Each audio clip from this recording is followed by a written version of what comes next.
Everything going. Let me just open my window. We'll get the live going on Instagram. Give me a second. We are uploading data. Let's go live. Perfect. We're going live on Instagram. We are going live on everything. There we go, everybody. All right, we're going to get this show going, everybody. All right. Hi, everybody. Happy Sunday, everybody. So we're going to do a client build today. I want to get it going. I just want to put it on the thing that we're going. All right. Cool. All right.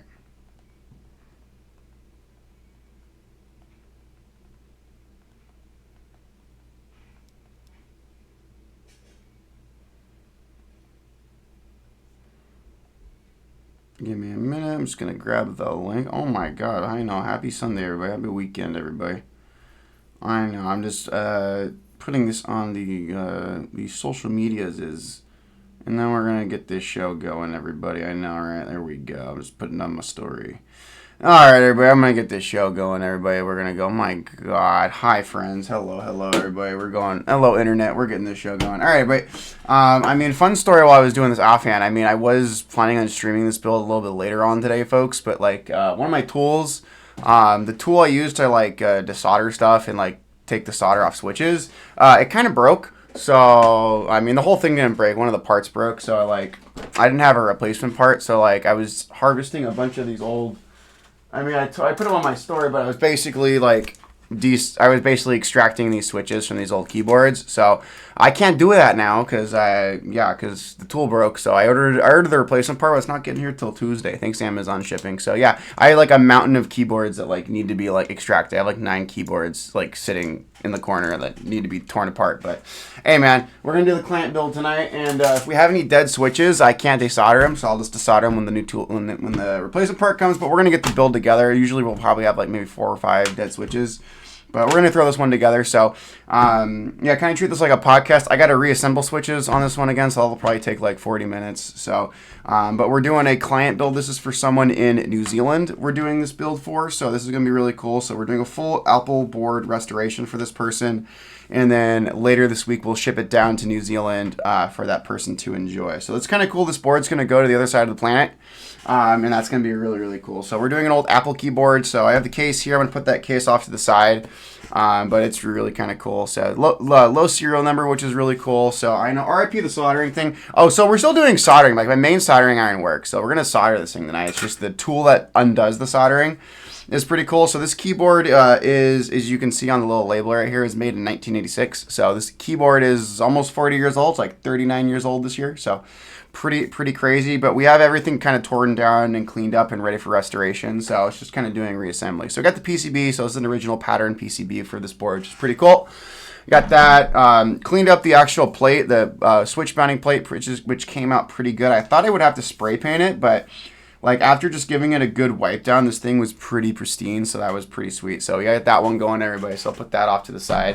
Get that one going. We also got the keycaps came out pretty good, so I'll stick the keycaps off to the side as well, because we're not going to be using those till a little bit later, everybody. So it should be a fun time. And then we got all of our switch parts and everything. So yeah, everybody, I'm literally just going to I got to throw this client build together. Again, they do want this build, and we want to get it together for them, so that's going to be pretty cool. And then we have my version. They're getting basically this keyboard, so this is what we're going to be building.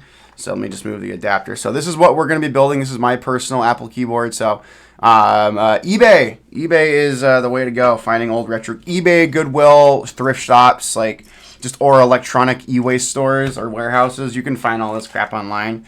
So that's usually what I do. So there we go. We got a bunch of switch plates. We got to reassemble these puppies. So this should take about the first 40 or so minutes. Once we get these switches assembled, then it goes pretty quick. But yeah, we're literally just reassembling these switches, getting everything ready to go. So that's going to be good. So yeah, so we're just going to kind of do it. So I am not adding a screen or an encoder on this board. So this board, the board you're actually talking about is the one behind me. So that I know what YouTube video you're talking about. There was this keyboard. There's been a couple of YouTubers who have done some modernization builds in this, where they basically take the insides and they put a modern circuit board where it properly interfaces with the computer. You have a little LED screen right here and whatnot. It's reprogrammable. we're not doing that with this board. So I like keeping my boards pretty original in terms of the old vintage retro boards that I got. So that's just kind of cool. So, but yeah, we're just kind of doing it. So yeah, it's just kind of crazy. So yeah, so that one is cool. So like this is my personal Apple 2GS keyboard. I restored this last week and it came out really, really good.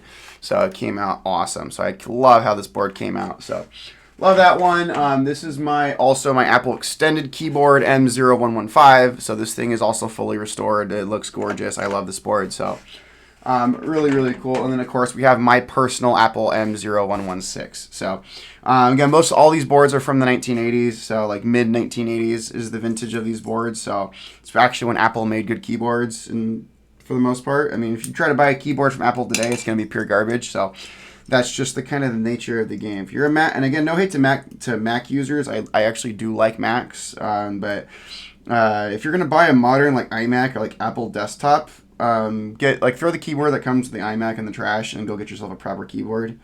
Even like a $5 keyboard off Amazon is gonna be better than what like comes factory with like Apple computers today. So it's a shame because it shouldn't be that way. I mean, the computers that Apple makes today are still pretty good. I mean, I don't have a hatred for Apple. Oh, dude, an M3501 brand new in box is sick. Well, dude, it's funny. I have like 6 M3501s I'm tearing down right now. So I was actually desoldering and harvesting switches from a bunch of M3501s I got that were just clapped and destroyed. I was just getting them for switch parts. And then the nozzle on my Hako 301 desoldering gun broke. And I'm like, well, this sucks because I had like 9 keyboards I had to desolder today. And I wanted to get them done today. But like, well, I'm going to wait till Tuesday. So they'll get done later this week. Unfortunately, so I'm kind of bummed about that in terms of not being able to like desolder all the boards I wanted to, but it's pretty cool. So we're gonna be doing quite a few vintage board restorations over the next few weeks. I'll show you a couple boards, personal builds that I'm working on restoring. So I got one right here. So this is an old terminal keyboard from the 1990s. So I was actually gonna harvest this one. This came with a lot we were gonna harvest. But it's just so unusual and it's so weird. I couldn't find a lot on this. Some people on Reddit gave me a little bit of information. But this thing is really cool. It has clicky Alps, has double shot keycaps, and the layout's just so weird. I haven't seen a keyboard like this. So it was a terminal, so this is designed to be with like a bigger computer. So we're definitely going to be restoring this and bringing this back to life, which is going to be really cool. So yeah, so that's a project we'll do once we get the new soldering tool. And then we have this board right here, which is pretty cool. So this is called a Next keyboard, which is really cool. So it's an F-Rollless full-size keyboard, which is going to be really cool. So we're going to get this restored as well over the next couple of weeks, which will be really cool. So I know where this board came from. It came from the University of California, San Diego. So they literally etched it into the top, which I think is hilarious. So part of the history and the story of this board. So those are a couple, and we have like 4 keyboards tomorrow coming in that are, one of them is going to be harvested and 3 of them are going to be restored.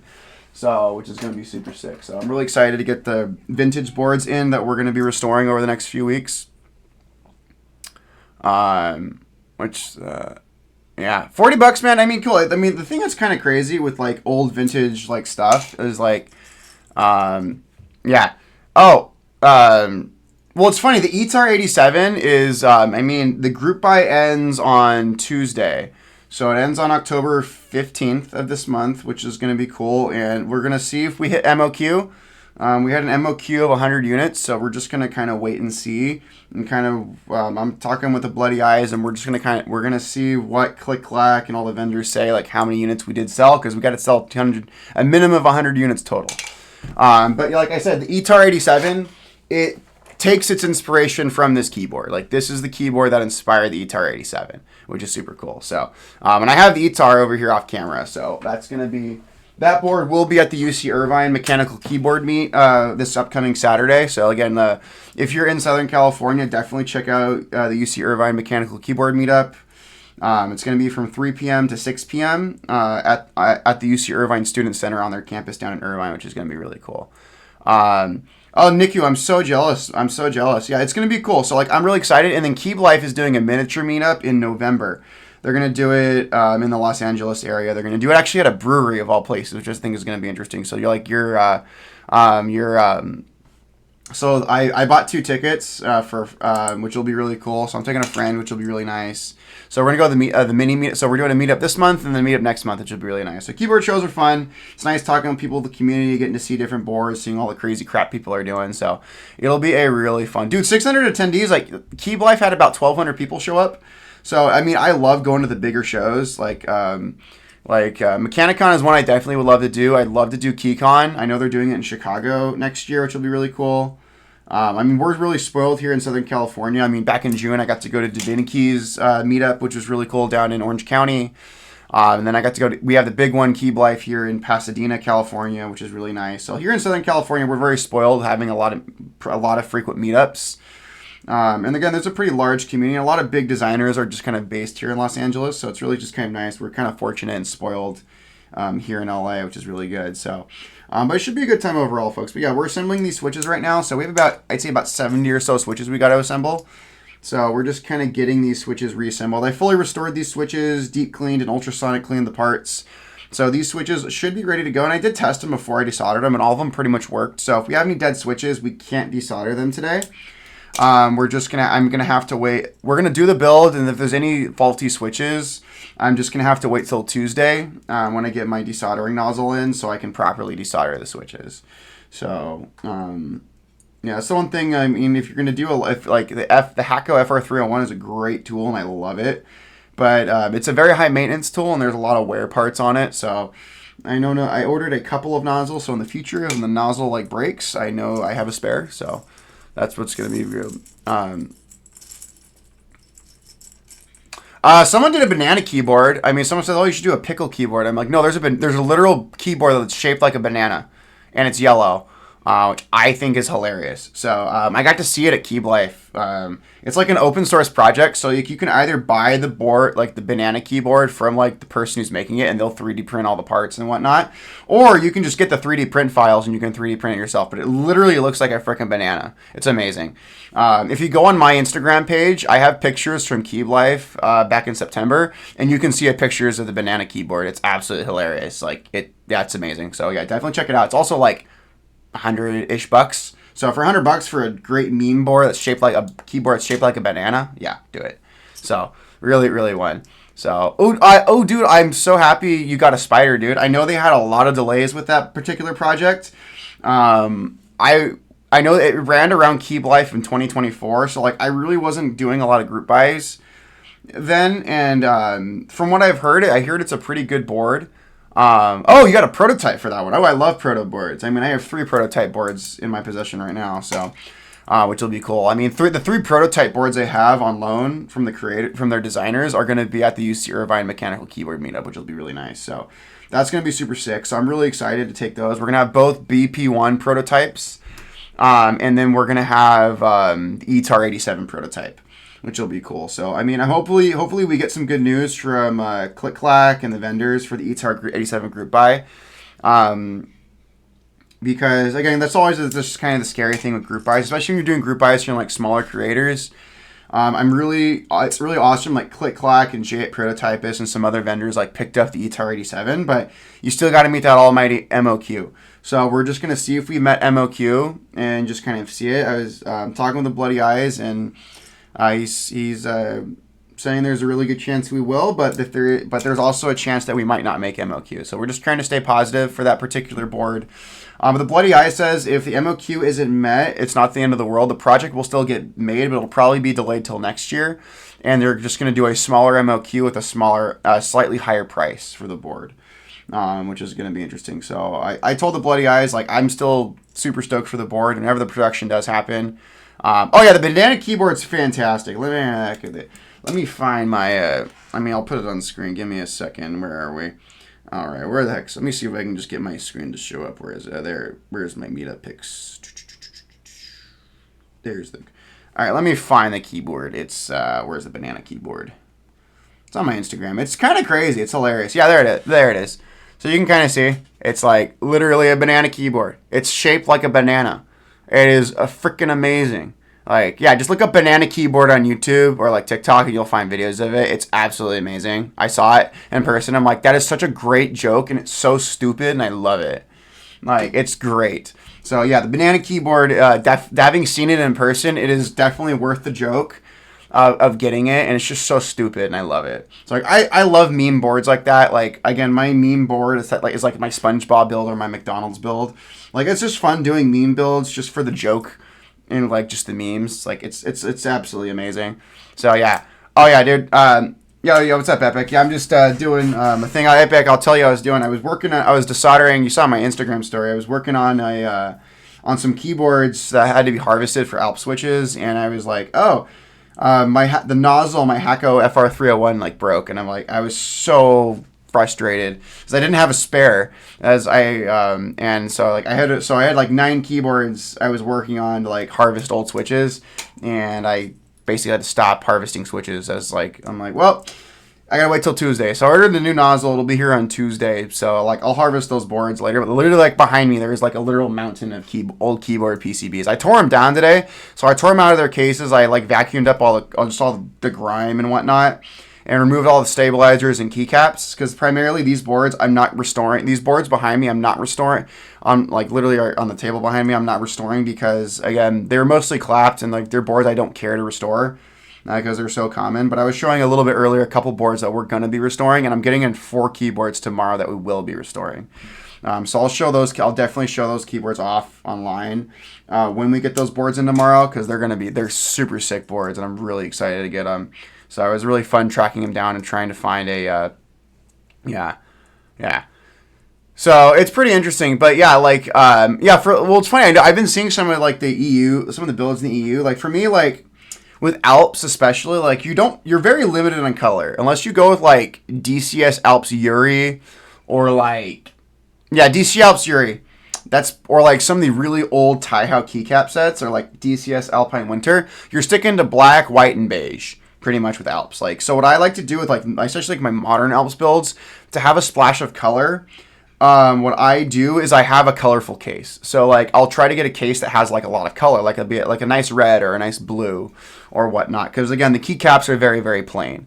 So I usually like the color of the accent. It's really cool. So I mean, like I said, I'll show you like one of the more colorful Alps keycap sets that is like really cool that I personally own. I mean, it's on one of my personal Alps builds. Let me just pull it together. So like this is one of my personal Alps builds right here. So like this is my J02. So this is DCS Alpine Winter, which is one of the rarest DCS Alps sets, and it's really cool, really, really colorful set. Again, I had this board custom Cerakoted to match the keycap set. So really, really nice board. I have white Alps in here. So really, really nice, satisfying, clicky build, which is really nice. So really, really good board. But yeah, you're really limited on just in terms of keycap colors. So that's why I tell people if you're going to do like a modern Alps board, I definitely try to get a colorful case. A case that has a color that you really like, because again, you're going to have very, very plain Jane keycaps. That doesn't mean the keycaps are bad. Like some of the OG Alps keycap sets are like fantastic. Like they're fantastic quality. It's just you're dealing with the same color scheme. Beige, dark beige, light beige, black and white, like white on black, or like some white. Pretty much, like, so there's not a lot of variety in terms of Alps keycaps in terms of like color selection. Like not like the Cherry MX site. Like, I mean, look at my Cherry MX build. Some of my color combinations are absolutely insane, but you don't have that selection on things. So yeah, I know the Spider TKL is a really cool build. I'm really excited to see, because I'm assuming does Niku, does the Spider TKL take like a standard H87 pattern PCB, like a standard Heine PCB? Because that means you could make it Alps, or you could make it Topre, which would be really sick. Which is going to be super sick. So I know like Dynacap, I'm really excited for Dynacap. I know Clever and them were thinking of October, but honestly, I think Dynacap will happen before the end of the year. I say sometime in Q4, like sometime in this quarter. We're just going to have to wait and see. Oh, yeah, but you need the JST. That's no big deal. That's fine. Like as long as it takes like a like unified daughter board, you should be fine. That shouldn't be a big deal. Or we could just figure out the pin out of the JST cable. Which is going to be super sick. But yeah, it's going to be cool. Like when I'm working on some other modern Alps projects, I mean, kind of in like my modern Alps pipeline, we definitely have, I have my Vertex Seal, my Constance TKL, my Geon F1 8X722. All those are kind of missing keycaps right now. I'm just kind of waiting on parts and things like that to kind of get those going. And then also my Hippo TKL, and also my Geon W1AT, and then my RamaWorks Zenith. Those are all builds that are eventually going to be converted to Alps, which is going to be super sick. It's just going to take time. The one thing Alps have kind of taught me is patience. You really need to be patient when working with doing Alps builds, whether you're doing Alps restorations or you're doing like modern Alps board conversions. It just takes time. You got to source parts. You got to restore the switches, source the parts. So like they definitely take a lot of time, which is pretty cool. So the ECTQ.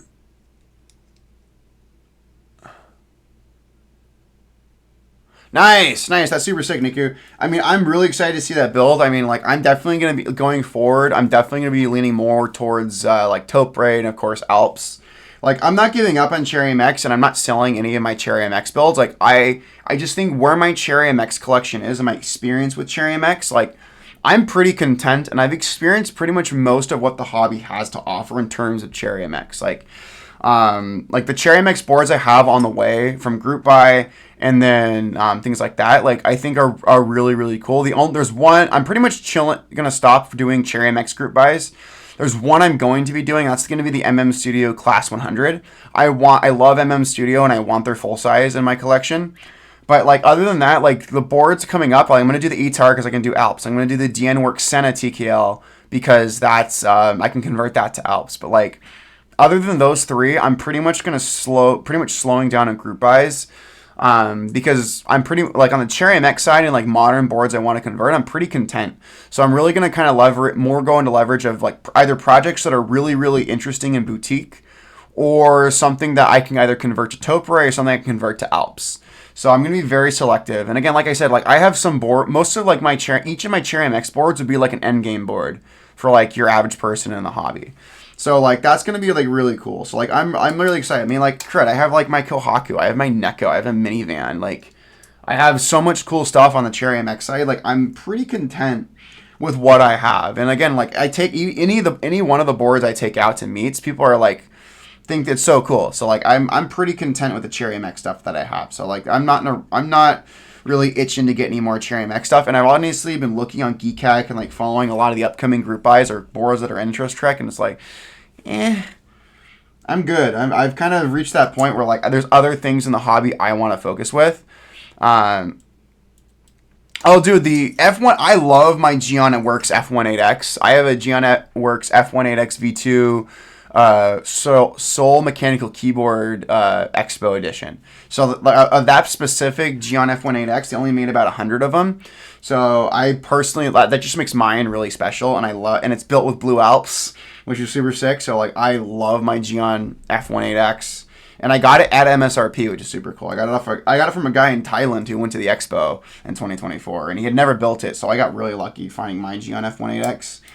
And the Gion F18X is just a cool board because it's so readily available. It's such an amazing board, and you can basically get it on a mech market all day. And Gion's always doing new editions of it. So like that's what I tell people: if you want like a very high-end TKL that has a relatively reasonable price and it's easy to get, go for the F18X. Like you're not gonna regret it. Oh yeah, dude, the OG version looked super sick. Like I saw that one, but like I said, I'm pretty content. I have the 722. I have my special edition F18X. Like in terms of like the F18X family of boards, like I'm pretty content. I mean, I would love an F188 or like an F284 from Gion, but like I'm pretty content with my Gion Work stuff right now. I have the Frog TKL. I have the Frog TKL 8K. I have all of the Frog minis in my collection. I have the Passante, I have the Ligera, I have a Frog Mini. So like I'm pretty content with my Gion stuff. I have a W1AT, which we will be converting to Alps eventually, which is going to be sick. I'm kind of waiting on Alec to kind of finish up the PCB. I know Frank, and I've seen Frank's Gion collection. It's amazing. Frank's collection is outstanding. Like he had his Gion collection on display at Keeb Life, and I knew Frank had a dope and super sick Gion collection, but like holy cow, like seeing the stuff that Frank has in person is really cool because he has like a lot of like one-off colorways or like one-of-one like anodization colorways that he did, like that Gion did for him. So it's really cool. So like Frank's collection is super sick. Oh, and I also have my Gion F140 722. So I have Geon's 40%. So like I have a pretty sizable. I say that the designer I have the most amount of boards from in my collection is probably Geon. Like I have a very sizable amount of Geon boards, and I'm definitely a Geon fanboy. I mean, I know Geon announced on his Discord server they're working on a second version of the Glare TKL, not like the 65, the Glare 60. So like, that's a board I would that's probably another group buy later in 2026. I would definitely be interested because I've always wanted a Glare, but their prices are just so ridiculous on Mech Market. So like the opportunity to buy a Glare at MSRP would be super sick. So like I'm really excited for a Glare too. Yeah, that's a really cool board, and I've seen it. Like I'm personally just not like, for me it's not one, like I said, like I'm kind of chilling on TKLs. I mean, I have so many good TKLs. I have the Hippo. I have my KVD Fans 8X Mark III. Like I have my Class 80. I have a Constance. I have 4 Geon TKLs in the collection. Like I have a Navi. Like I have a decent amount of TKL, so I'm kind of chilling on TKLs at the moment. I mean, for me to really get a new TKL, it really has to be something special or different. Like I know a TKL that was really sick, people were really loving, was the like Tofu TKL from KVD Fans, and I also know the Plus 84 by Crush Studios coming out, which like if I didn't have like my Geon F18Xs, I probably would have gotten a Plus 84 because it's very similar in design aesthetic. And just kind of inspiration, which I think is really cool. So like there's a lot of really great boards coming out, but like for me it's like I'm getting to the point, at least with the modern boards, like I'm kind of reaching the point where like everyone says there's no such thing as endgame, but like I have so many cool boards, like it's kind of hard to top what I have. The only really way to really top it is to go to like the uber rare, uber old, like hyper expensive stuff, like OTD, like original Janes, like OG, like South Korean custom stuff. Which I know that stuff you're talking several thousands and thousands of dollars a board. Like OTDs go. I mean, and I would love an OTD, but like I'm not spending $6,000 on a board. Same with like an original Jane. Like, and I think I saw original Jane that was like part of the original 20 board run. Someone was asking like $2,800 for it. I'm like, no. As cool as that is, but no, I'm not spending almost $3,000 for a freaking Jane. Like that's just ridiculous to me.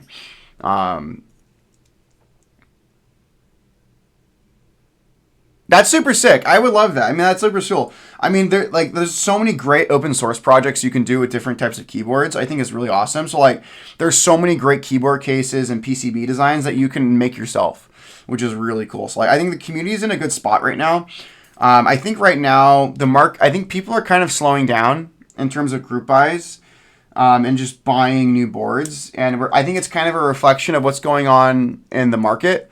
I mean, not to bring in politics, but like especially for like American customers, like things are kind of unstable right now, like especially with the situation with the tariffs and not knowing how importing things from like Europe and like Asia is going to be. I know a lot of people, at least here in the States, are kind of being a little more cautious about group buys or not wanting to join group buys until things kind of cool down politically.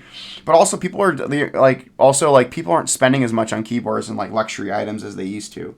So it's just kind of we're kind of in an interesting spot with the hobby. I think the hobby's in a good spot, but I don't think people are buying as much, which is really cool. So, oh god, hand wiring. I'm not doing hand wiring, man. I'm never I mean, I'll tell you this way. Alps I guess you gotta take it with a grain of salt. I'm a guy who puts in hundreds of hours of work into freaking Alps. Like I can't tell you. I put in a ton of work for Alps. So Alps are not easy, to say the least, but like just hand wiring keyboards, that's not my level of like fixation in the hobby. I'm never doing hand wiring. I mean, it's really cool. Some of the people who do hand wiring, like it's amazing, and like the type of custom boards that they can do it's just absolutely crazy. And the utmost respect and props to those people, but like I can't do that. I'm gonna stick with Alps and like doing Alps board restoration stuff. Like I think I found my niche within the keyboard space. And I'm just kind of taking that and running with it. Like I found a niche, like doing Alps, like custom builds, doing Alps restorations, and just like spreading the love of Alps within the keyboard community and telling people why you should consider Alps, or maybe even consider doing an Alps commission. Like this board right here is a custom commission for someone. So this particular keyboard is a commission for someone down in New Zealand, which is going to be really cool. So they're really excited to get this board. It's funny, I'm like here in the United States, like in terms of vintage stuff, like we're pretty fortunate. Like we have access to a lot of really great vintage computer stuff, whether it be like the actual computers themselves, mice, keyboards, stuff like that. Like, because a lot of stuff was designed here or even made here. In that like the vintage age of computing. So you can get a lot of that stuff online or secondhand. But it's been interesting. I've been talking with users who are like in other parts of the world, and it's pretty interesting getting like, oh, dude, I could literally buy like a pallet of Apple keyboards for like dirt cheap. It's crazy. Like I literally bought like 7 old Apple keyboards with Alps switches for like $100. It was crazy. So like it's dirt cheap. Like Apple boards are so cheap, and that's why everyone just gets a lot of their Alps from them, because they're so freaking abundant. Like you can get Apple boards all day. Like. Yeah, so it's really hard. So like, I mean, Nico, if you ever want, man, I'd be happy to send an Apple board your way, over in Europe. So, like, Apple of the vintage boards I go after. I love Apple boards. That's why like I've done some restorations for my personal collection. I love both of these boards. I love my m0116 so these 3 vintage Apple boards I have in my personal collection, I absolutely love. And they're really cool. So like, like vintage Apple boards, but it's interesting, like in Europe or like over in like Asia or like Australia or like New Zealand, like it's much like the type of vintage boards you see or the lack thereof is pretty interesting.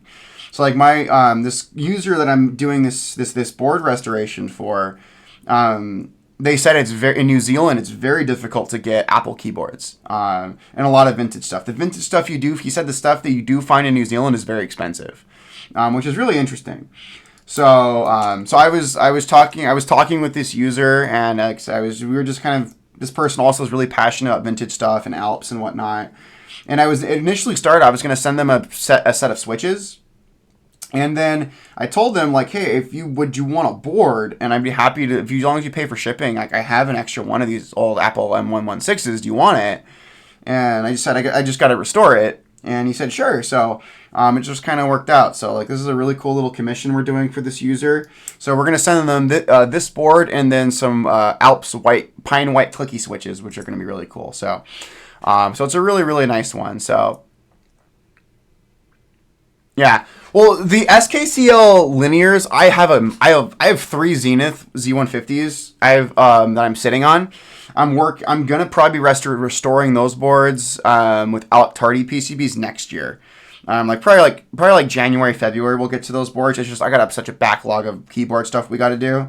Like I'm not in a rush to get to them. So Alps, I just take my time with them, and the projects get done when they get done. It's not like Cherry MX where like I can get the projects done like in an evening. So we're just kind of doing it. So yeah. So like I love putting Alps back together. It takes a lot of patience, but I think it's just kind of therapeutic and just get to work with the switches, and they're really easy to work with, unlike Cherry MX. Like I hate taking Cherry switches apart, but these are very simple switches, and they're very well engineered and very well designed. That's another thing too with Alps. Like these are 40-year-old keyboard switches, and they still work. And like that's just a testament to the design and the engineering of the people at Alps Electric back in the day. So it's just good Japanese engineering with Alps. So they definitely knew their stuff. And I mean, the fact that these switches still work. These are 40-year-old keyboard switches. Dang it, that did not go in right. It's pretty cool. So yeah, and again, I'll tell you this: like if you do, especially doing Alps, I could not imagine the work I do with Alps without like a desoldering gun. What the heck? So yeah, definitely if you can ever invest in like a Hakko FR301, please do. It's not cheap. It's like $300, but it just makes life 1,000 times easier with desoldering. But I learned my lesson today. Always have spare parts for it. Because again, it goes through parts really quickly, especially if you're doing the boards and like the capacity that I do. It's a lot. So like that board, I mean that tool it's a very high maintenance tool. So like I just tell you, like you're gonna be spending, the tool costs money to maintain. You're gonna need filters for it. You're gonna need like the like the solder collection chambers. You're gonna need nozzles and other parts to work on it and just keep it maintained. So as long as you take care of it and keep it maintained, it'll last you a long time. But you definitely need those like replacement parts for it. Because again, it does get used and abused for the most part. But yeah, that's what we're doing. So we're going through these switches. I say we're about a little more than halfway on the switches, which is really nice. So we're almost there. Once we got the switches done, we can start soldering stuff in. I tested all these switches and we didn't have any dead switches for the most part. So we should be pretty good. But we're not desoldering switches today. So if there's our faulty switches, I'm just gonna have to take care of them on Tuesday. So the main thing is just getting this build together for the client. So we're getting it going. So, but yeah, it should be a fun time, folks. There we go. Awesome. But yeah, we're just putting these orange ones. But yeah, these are gonna be orange Alps. One of my personal favorite Alps switches. And I love working with them. They're just a really pleasant and lovely switch to work with. So there we go.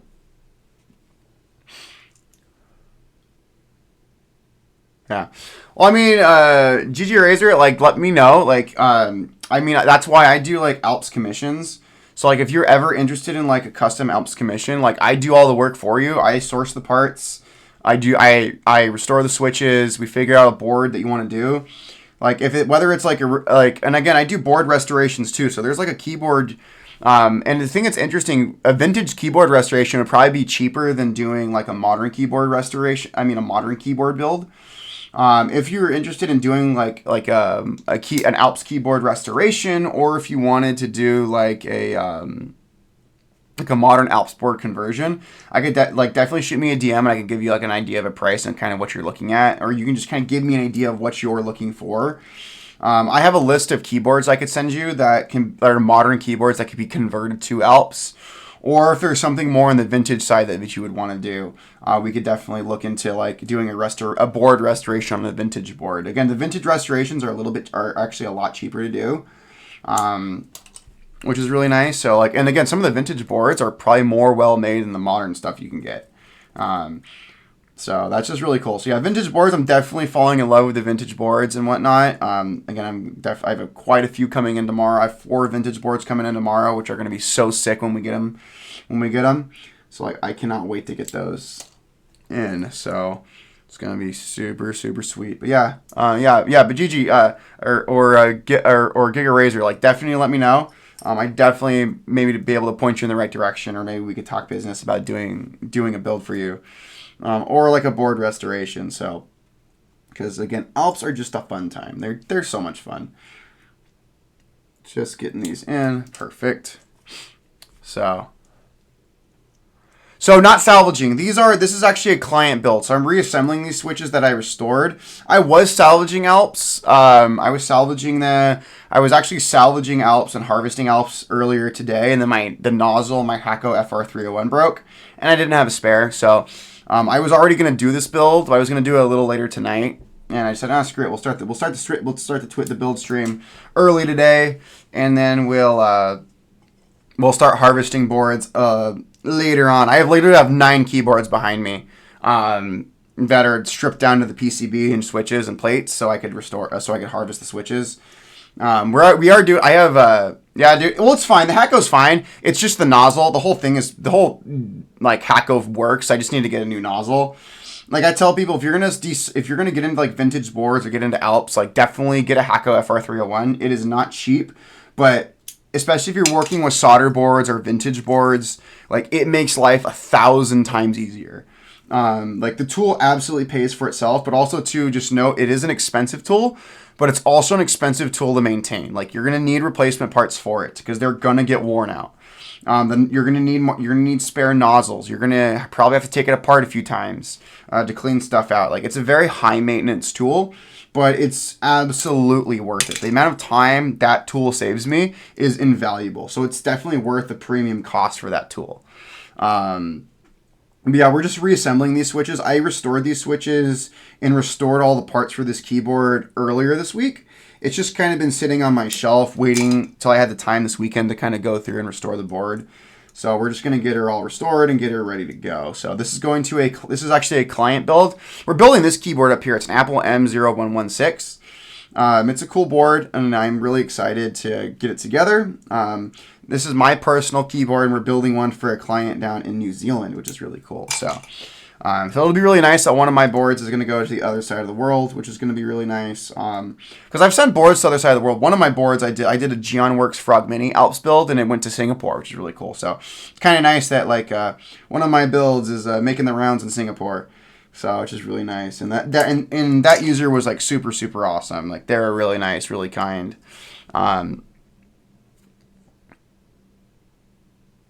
Yeah. So 3D keycaps, definitely look into, so Matthias is really cool. So I guess a little history lesson about Alps. So Alps switches were created by a company called Alps Electric based out of Japan. And Alps Electric have been around for a long time, and they started making keyboard switches in the 1970s.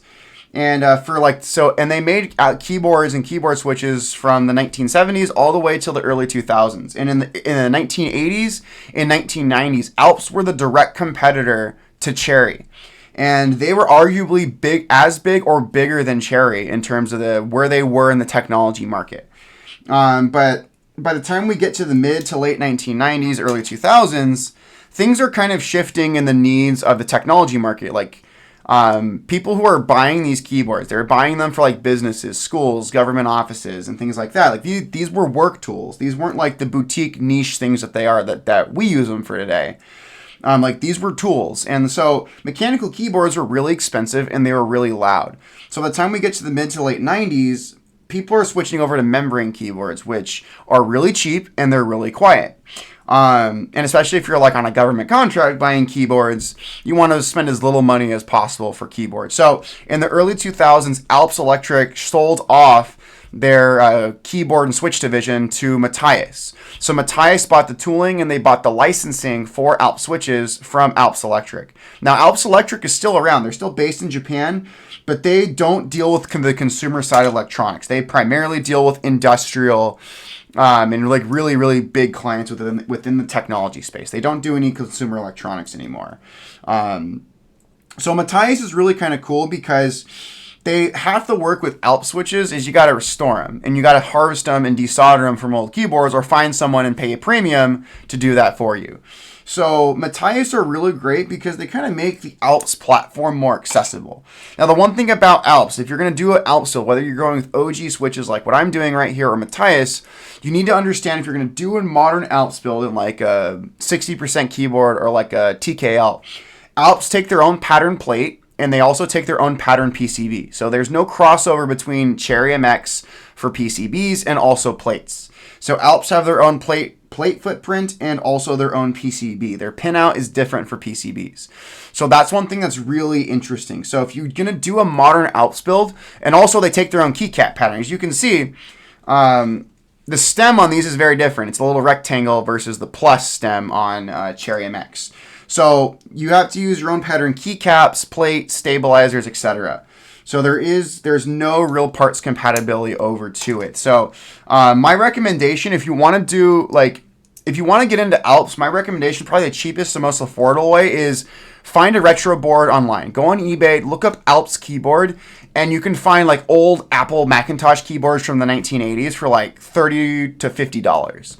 Or like FK2001s for like $40. Like start off with like a vintage board, see if you like Alps, and maybe restore. Like take the keycaps off. Like restore. Like lube the stabilizers. Like buy an adapter to the USB for it, and then try that out. And if you really really like that, then you can explore the option of converting a modern keyboard to Alps, and that's where Alps kind of gets expensive. Especially if you're going to go with switch type. If you want depending what Alps switch you go with, like Alps can be as cheap as like 50 cents a switch to like $5 to like $20, $30 a switch. So like it very much depends on what type of Alps switch do you want. So I think in terms of Alps, clickies and tactiles are going to be your best. Linear Alps are kind of whatever. Like they're cool and they're fun. But if you're going to do like a modern Alps build and do all the work, I really recommend doing a tactile or clicky. The best clicky Alps are going to be blue Alps, but those are very expensive. Like blue Alps are not cheap. Like you're probably looking at between $150 to $200 for a set of blue Alps for a keyboard.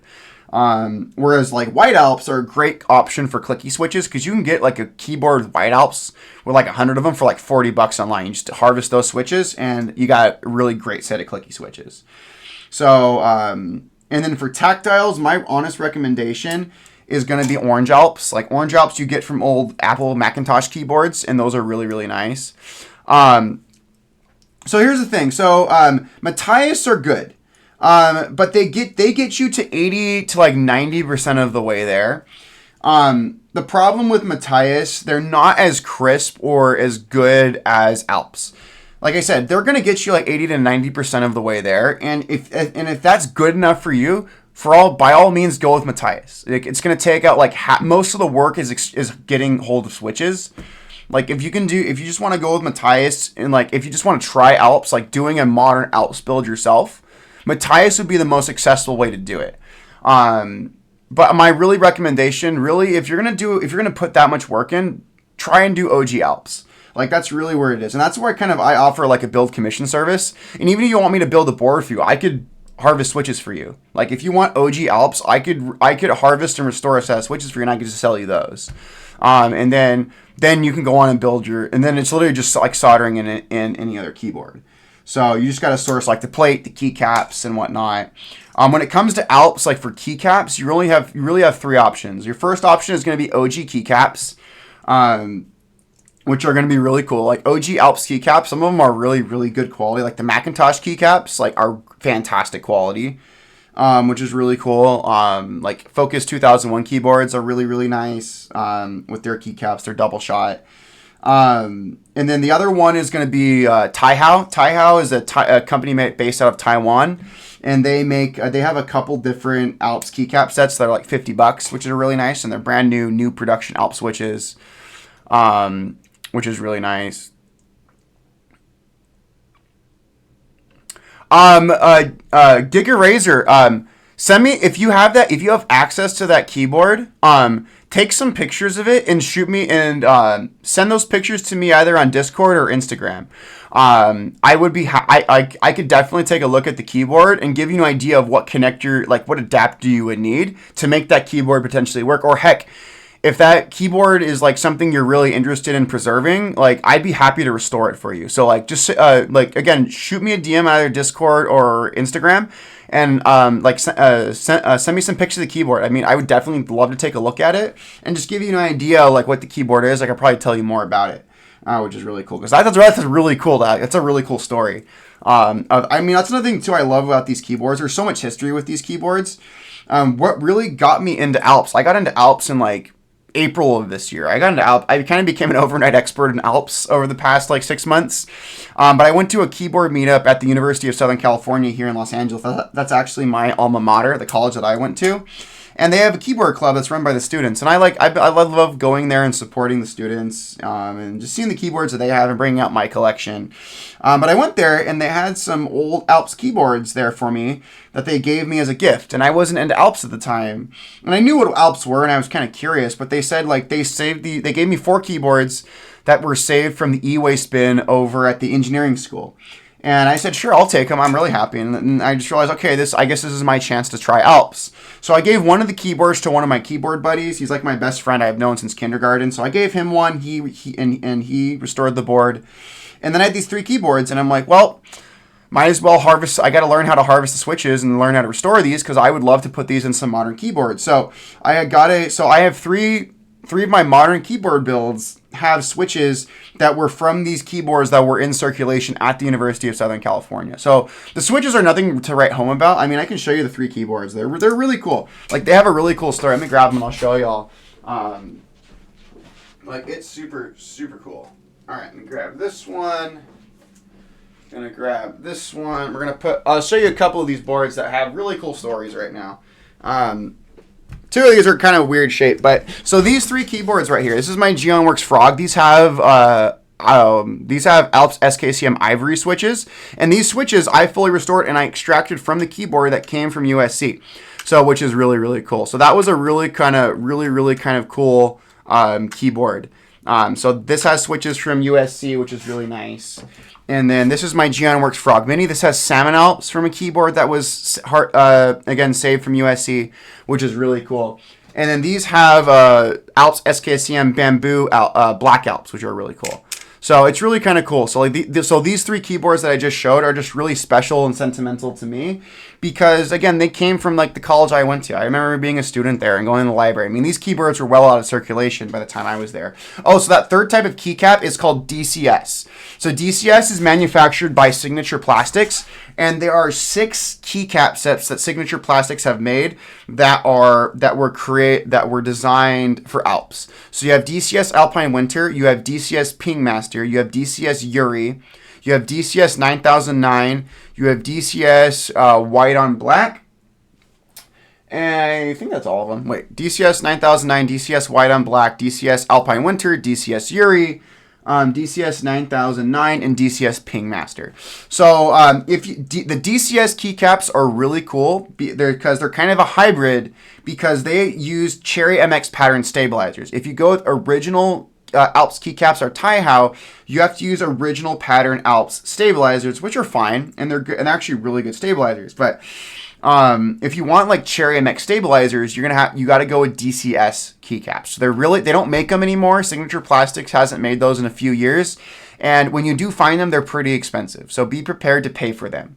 So they're going to be the most expensive option, and people really like them. I've done a couple client builds, and I have some like personal builds. Like for example, this is DCS Alpine Winter. So this is one of my personal builds, and again, it has Cherry MX stabilizers, which is really cool. So I have DCS 9009 too, and I have a couple other DCS builds somewhere around here. So, but yeah, so like but OG keycaps have turned into my favorite. Taihao are going to be the most affordable. Yeah. Yeah, so Signature Plastic makes most of their business is making Cherry MX keycaps, but they've made in their catalog they have made 6 keycaps that are compatible with Alps. And what's cool and unique about DCS keycaps is they use Cherry MX stabilizers and not Alps stabilizers.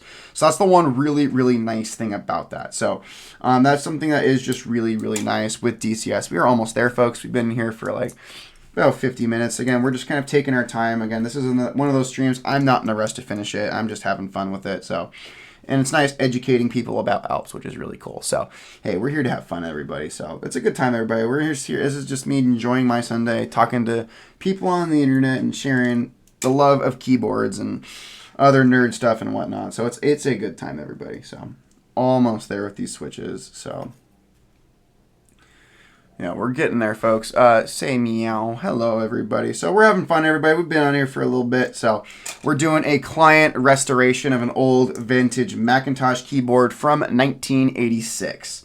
So this is a really, really cool board. I'm really excited to get it to the client.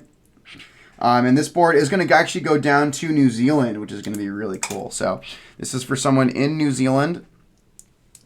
So that's going to be really cool. We're going to have another keyboard go to the other side of the planet, which is going to be super, super awesome. So I'm very excited for this board to go to someone. So, and again, I think I've been telling people we're going to be... Okay, so with lubing Alps, you have to be very careful. So do not use any type of lubricant you use on Cherry MX switches. You're going to ruin the Alps keycaps. Alps are they're kind of their own animal when it comes to lubing. So there's a type of lube so when you lube Alps, the lube you're going to want to use is a dry lube called R059. And the only part you're going to lube is going to be the slider. So this is going to be the colored part that holds the keycap. No other part on these switches you want to lube. You're going to ruin the feel and you're going to ruin how they make contact. So for these particular switches, you need to use a dry lube, and when you apply a very thin coat of that lube, and then you have to let that lube thoroughly dry. That's how these switches were originally designed, with a dry lubricant. You don't want a wet lubricant like 205G0 or any of the stuff you use on the Cherry MX side. It's going to ruin these switches. Now for Alps stabilizers, you can use 205G0. In fact, 205G0 is my preferred lubricant for Alps pattern stabilizers. But you have to be very careful when lubing these. So very, very different. So again, it's just, so R059, you can find it, but it is a dry lube, and you have to be very careful how you lube Alps switches, because it's very easy to screw up. So so my recommendation, like with switches, like you just gotta be really careful with them. But also Alps are pretty phenomenal dry. Like I've done Alps builds where I don't lube the sliders, and they come out fantastic. So, I mean, and also too, Alps are just kind of an old school type of switch. Like they have this like clacky, they're loud, they can be scratchy. That's just the sound and feel of Alps. I tell people too, like if you're gonna explore Alps, like definitely throw your knowledge of like Cherry MX out the window, because Alps are very much their own thing. Like you're not gonna get like a super deep or super thocky. You're getting old school clack in terms of sound and feel. Like these are, and also Alps are a very loud switch. Like these are not a quiet switch. There's no such thing as a quiet Alps switch for the most part. So they're very, very loud. And that's something I really love about Alps. Like again, like I'll be completely honest, I prefer my Alps keyboards over my Cherry MX keyboards. My Cherry MX keyboards are not going anywhere. I'm not selling them or getting rid of them. But like if I have to grab a keyboard off like my great wall of keyboards, I'm grabbing an Alps board. Like 9 times out of 10. So, oops, let's get that last switch, and then we can start soldering. We'll get everything kind of ready. So let's get the PCB. So give me a second. We just want to get that lined up. Perfect. All right. Yep, there we go. We got our switches. So just to kind of show everyone, this is the keyboard we are going to be building. So we're doing an Apple m0116 from 1986. It has a very funky Apple-ish layout from the 1980s. This is mine that I have fully restored. I love this board. It's fantastic. So really, really cool keyboard. So we have my Apple adapter too, because this doesn't use USB, the USB protocol, or even PS2 from IBM. It uses its own proprietary protocol. So let me move my modern Alps keyboards from USC out of the way, and then we'll get this show going. So let me just move these puppies out of the way, and let's get the PCB done. We'll kind of go through our PCB. There we go. Oh, there we go. So here's our PCB. So it's really kind of cool. So we have this white PCB. So it's been cleaned up. I tested everything. So we are good to go on this. So it's a gorgeous PCB, but again, it says Apple Computer Inc. 1986. So really, really cool. And then you can see the Alps Electric logo right there. So this is really cool. So this keyboard was, again, designed by Apple, but it was manufactured by Alps Electric in Japan. So it's really cool. So it's really high quality. So let me grab my keycaps. Let's grab my plate out of the way. So here's our metal mounting plate. So it's going to be a steel plate. That's the plate that came on these old school boards. So it's going to fit over all of our components and parts like that. And it's going to be fantastic. So really, really cool board. So we're going to dump some of our switches out. We're going to get our solder wick going. I'm going to fire at my soldering iron. Let's just dial in my temperature, and we're going to get it going. So these are all looking really good. So really like it. So let's get our plate mounted. Perfect. So we're going to start off with our caps lock. So we have one switch that is a little bit different. So we're going to start off with just 4 corner switches, and then that's going to kind of hold everything in place.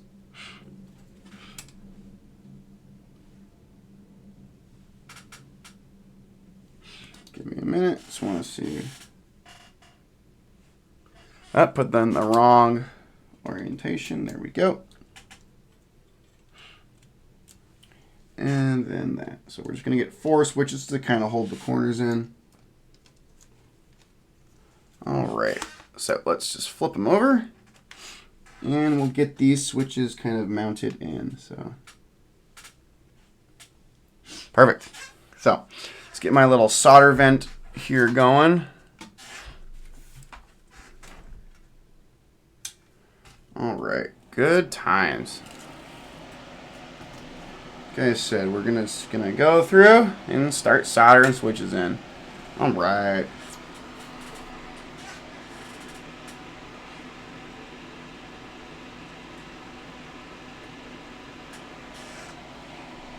Give me a second.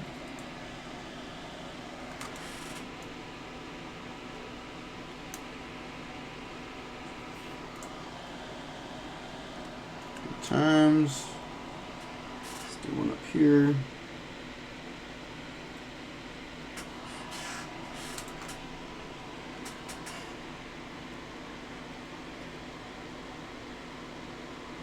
Cool.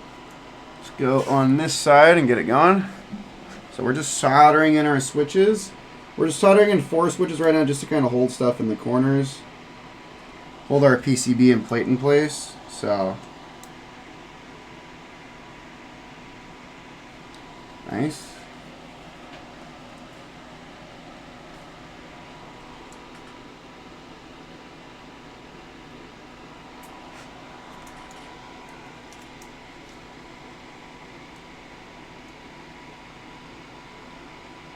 Good times. Sweet.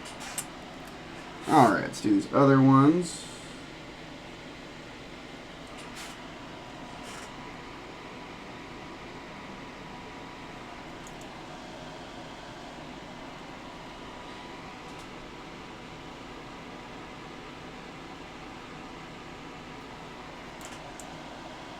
Cool.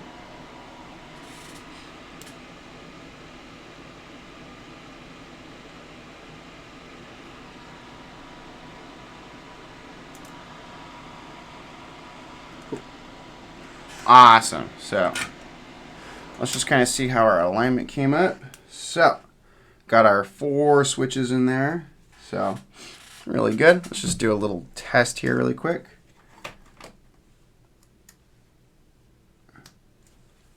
Let's get V out really quick, and then we're just gonna do a little test on this puppy.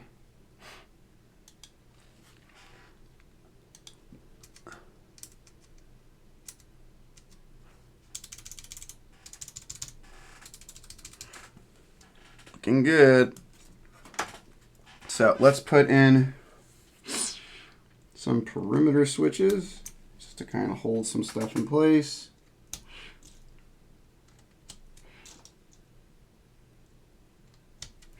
Perfect.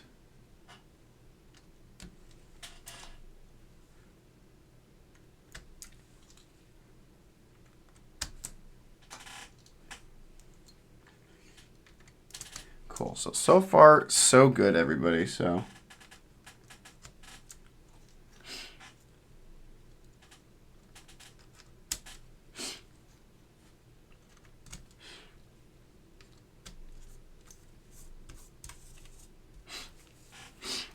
cool. Let's flip them over, and we're going to solder in these next set of switches. So let's get my little vent here. Let's move Via out of the way. Cool. Yeah, so these are very different. So very, very different switches, but they're fun. So love me some Alps.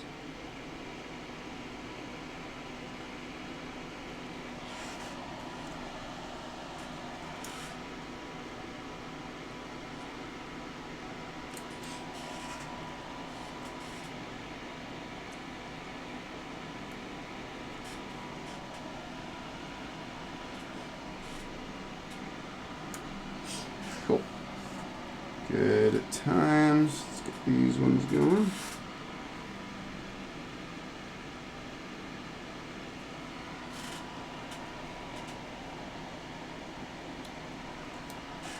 Good times, everybody.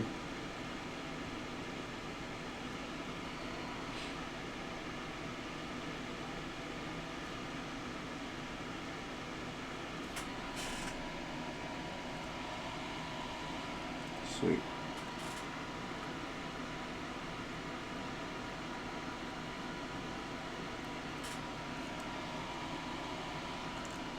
Looking good.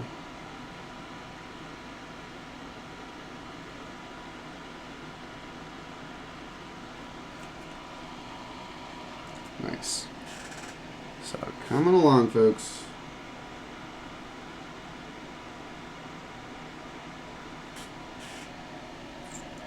Just kind of hold it in different parts. Perfect.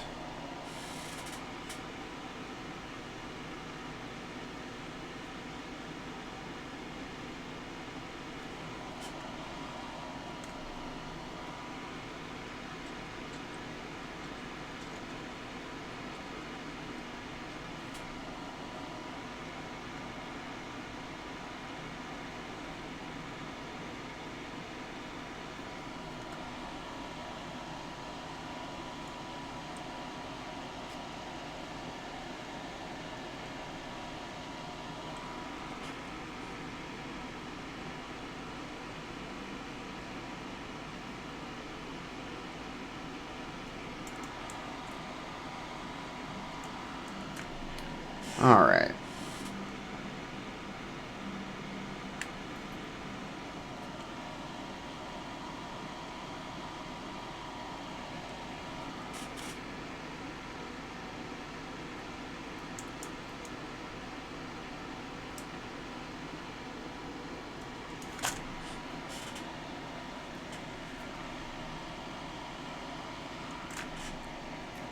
Good times.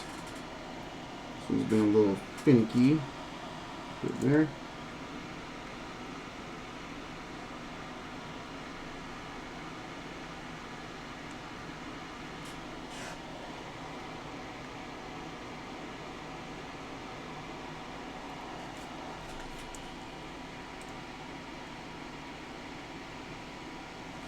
Cool.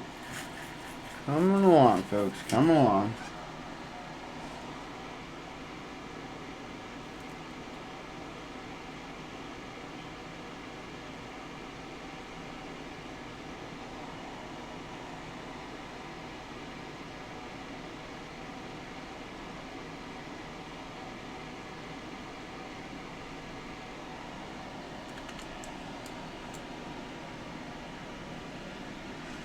Give me a second, just checking some switches.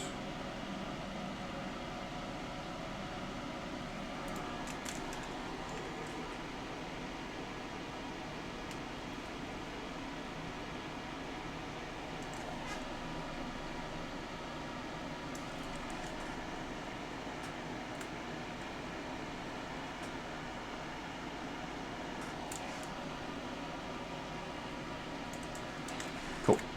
Come along.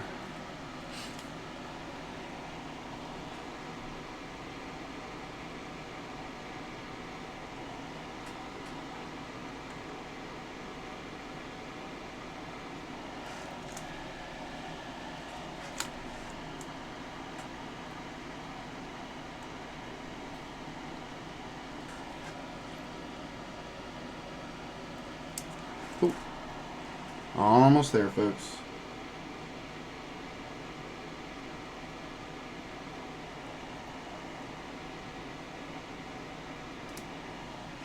Cool. Awesome. Looking good, folks. So we got a nice perimeter of switches on here. So, looking pretty good.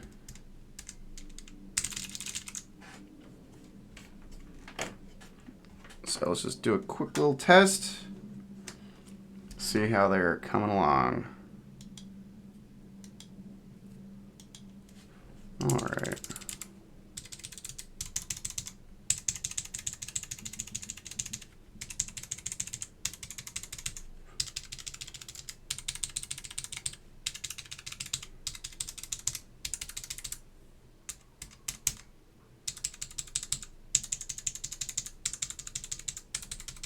Good times. So far, so good. Awesome. So let's put these switches in. Do our number pad.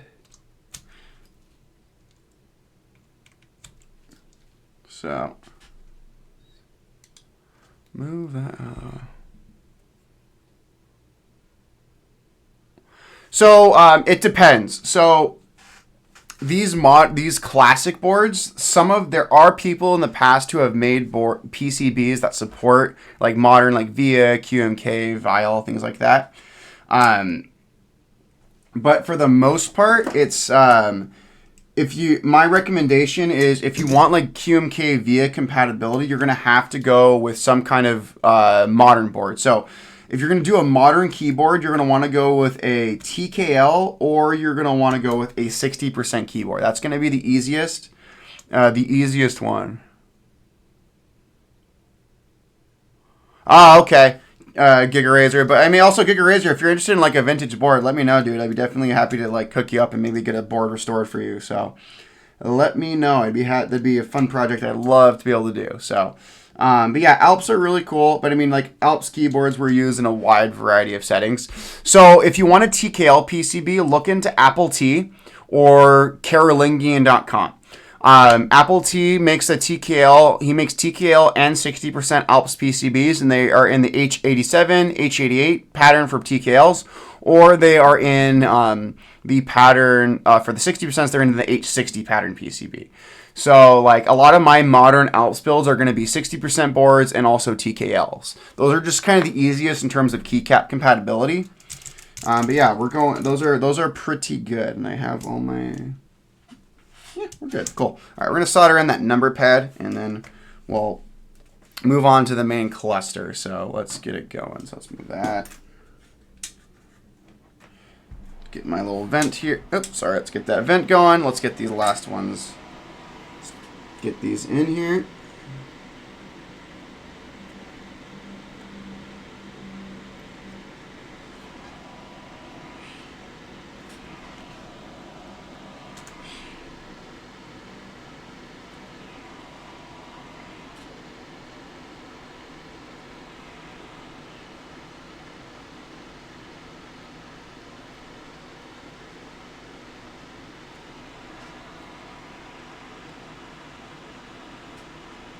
Cool. Just doing our number pad, folks.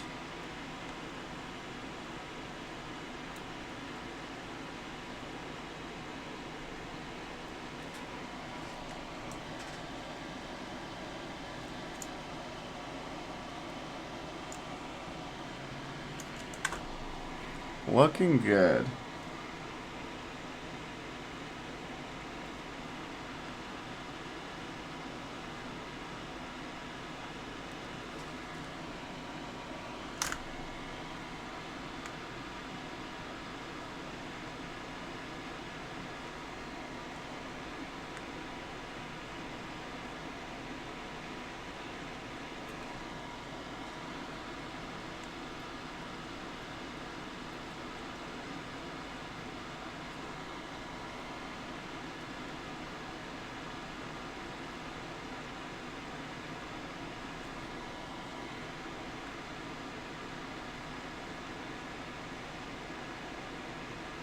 Cool. Got our number pad put in, which is pretty good. So we got our little num pad. We're doing that one because on the converter that we use for these boards, this equals button doesn't work. So I'm gonna put that one in last. All right, come on, zoom in. Come on, screen. All right, let's just test our num pad.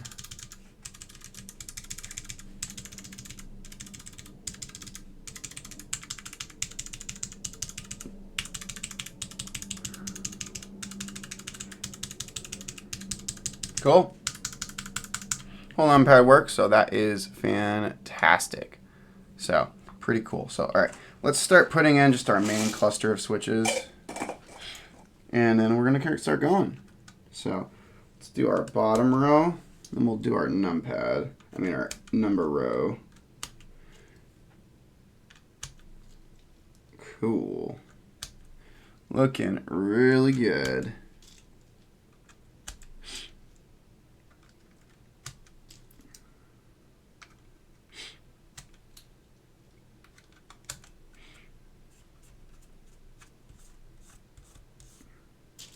All right, let's do our number row, and then we'll do our main alpha cluster next.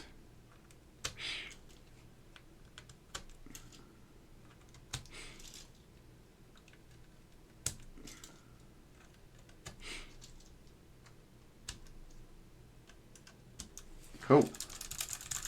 Oh, so good. So good. Let's take that cable off. Let's solder in this bottom and then our number row. Let's push these over to the side. Y'all, what's up, everybody? Welcome, everybody. Welcome, everybody. It's all good. What's up, dog? We're finishing your board, sir. It's going to be a good time. I know. It's going to be super sick. So, it's pretty going, everybody. So, we're having fun times. Look at that. All right. Just doing a client restoration here. So, this is a vintage Apple keyboard restoration for someone down in New Zealand, which is going to be super sick.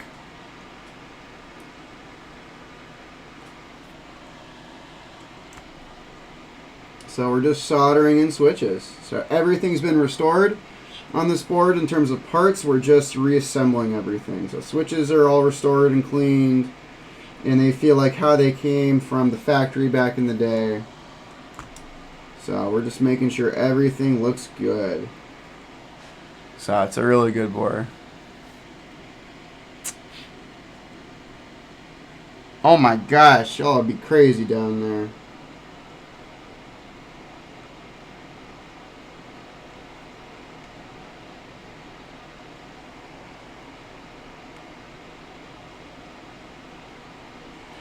We're almost there. And we'll move on to our number row.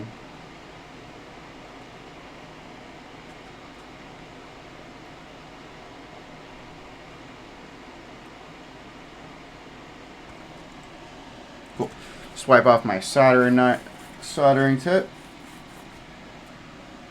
So, yeah, we've been on here for, I don't know, a little over an hour. So, this is a relatively quick build we're doing. So, nothing too crazy.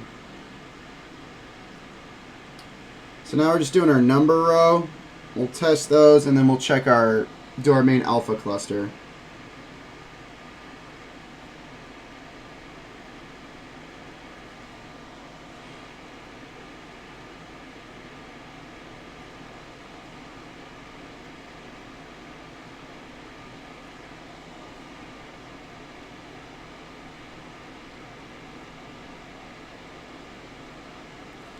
Cool. Coming along, folks. Yeah, this is going to be a gorgeous build once we're done with it.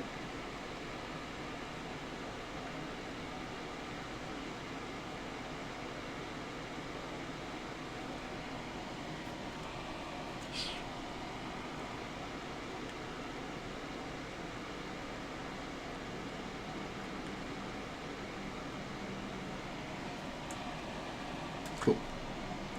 Coming along. Wipe off this soldering tip. Good times, everybody. Good times. So we got 4 more on the number row, and then we're just going to do another additional round of tests on here.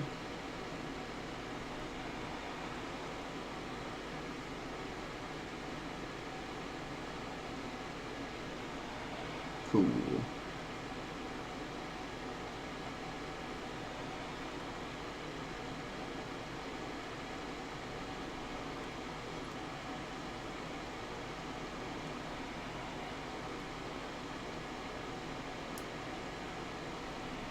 Cool. Alright. Dude, I hope you get it, dude. That's such a sick board. I mean, I have mine off camera. It's up on in my keyboard display. But yeah, definitely do it, dude. But yeah, your board's coming together pretty good so far. K4X1. So it's looking good. So yeah, so it's looking really good, my man. Like everything about this board has just come out really beautiful. Like, is this board cleaned up really, really nice in terms of all the parts and the components? Like, this plate especially cleaned out really nice. So, we're just kind of testing the switches. My Hacko FR301, the nozzle on it kind of broke today. So, if there are any faulty switches, I can't really desolder them and remove them. I'll do that on Tuesday. My new nozzle's coming Tuesday, but we're going to just testing switches. So far, everything works so far, so it's pretty good. Yeah, oranges are such a good switch, man. They're such a good switch. That's good. That's good. Awesome. Spacebar. Tilde.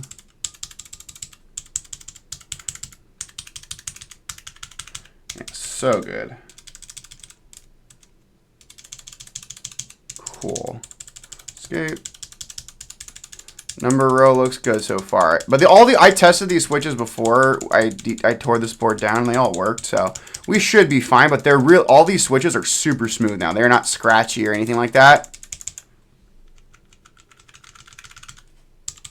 So these are really nice switches.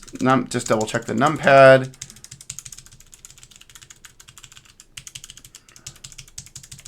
Cool.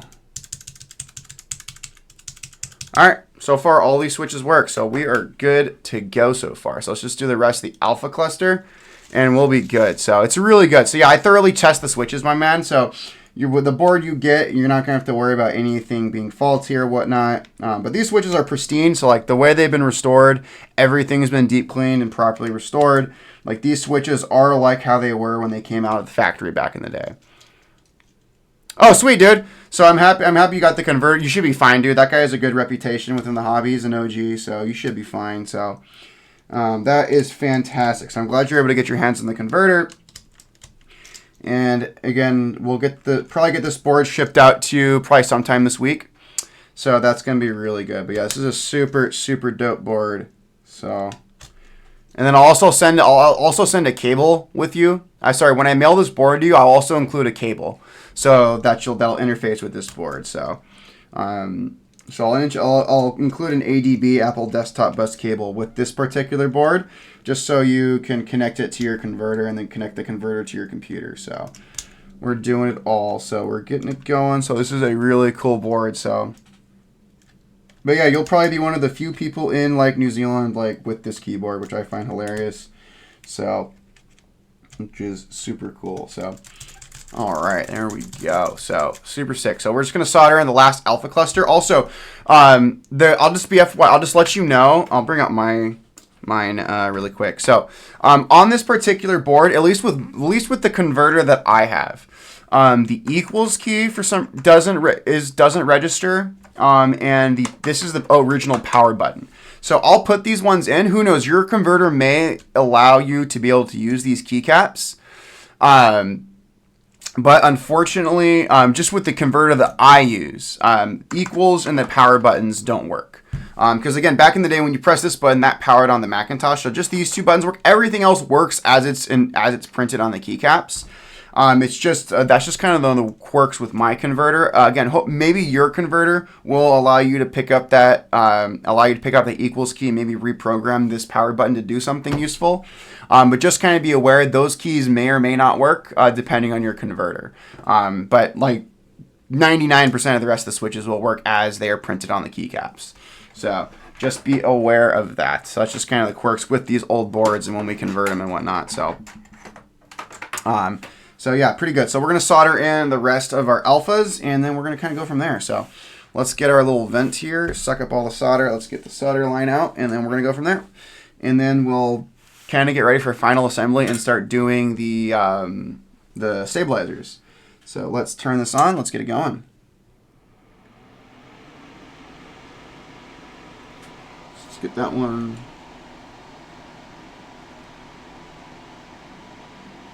Cool. Coming along, folks. Coming along.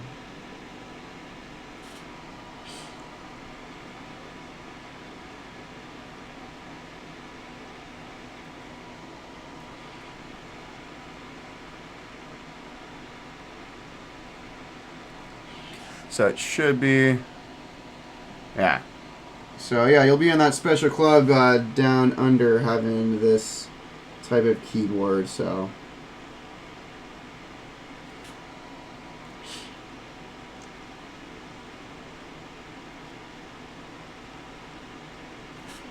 Good time. So yeah, we're just doing our main alpha cluster, and then we'll get to the stabilizers. And then, yeah, then we'll put on keycaps, and then we'll do final assembly, and then this board will be pretty much ready to go and be shipped to you. So, a land down under, sorry about that.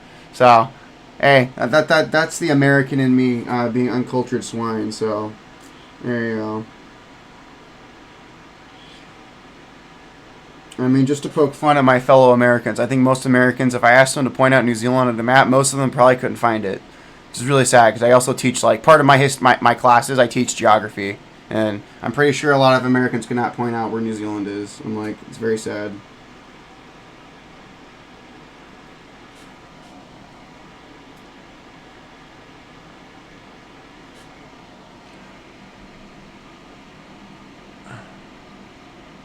Nice. So yeah, I'm going to try my best to ship it out.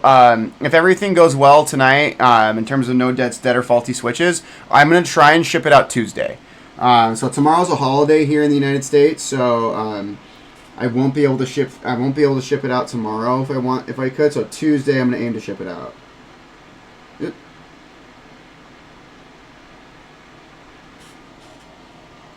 So that's what we're kind of aiming for.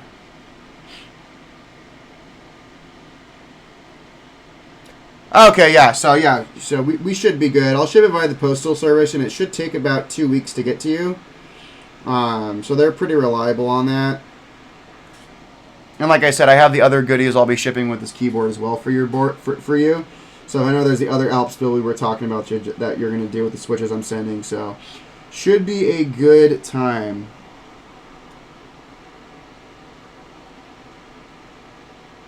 So getting it going.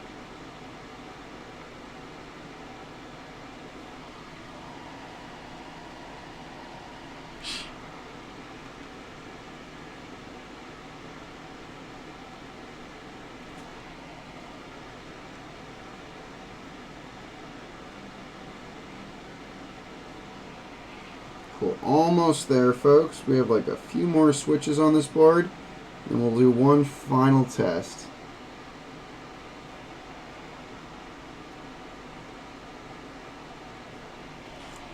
Cool. Looking good.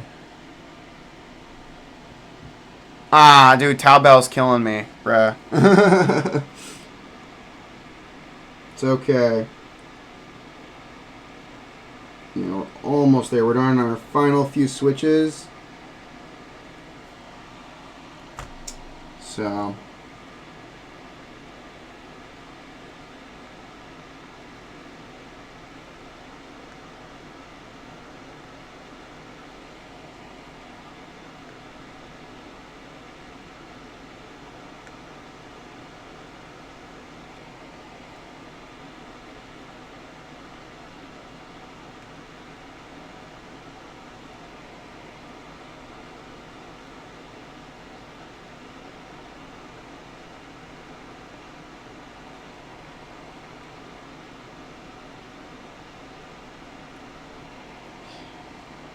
yep.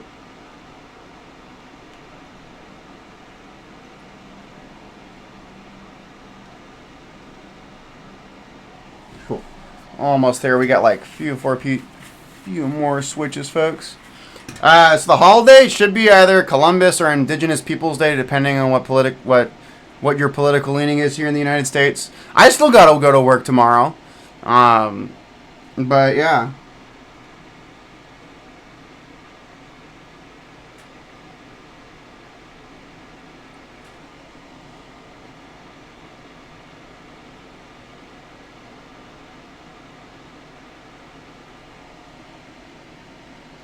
Cool. Awesome. We got like 5 more switches on this puppy.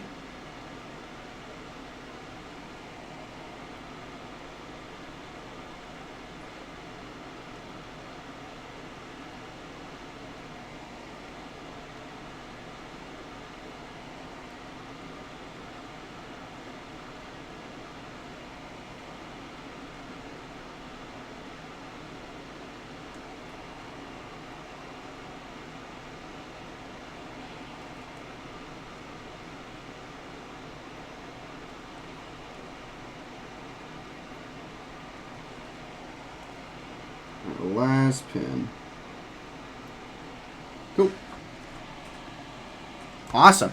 Got our last pin soldered. Let's just do our final. Let's just do a test. Let's just do our last test of this, and we should be good for our main cluster, and then we'll just solder in our last 2 right here. So let's get to these tested really quick. So pull up my VIA really quick, and we'll kind of go from there. So let's reset those.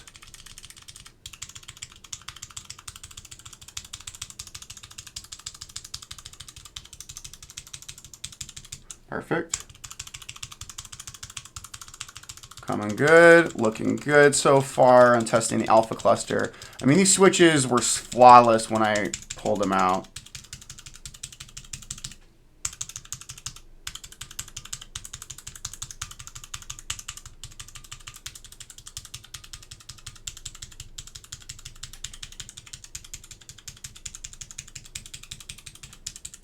Cool. I think we're looking good.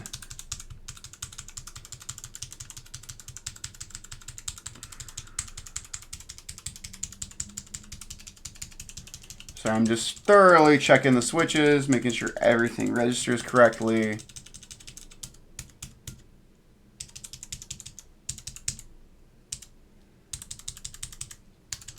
Looking good so far.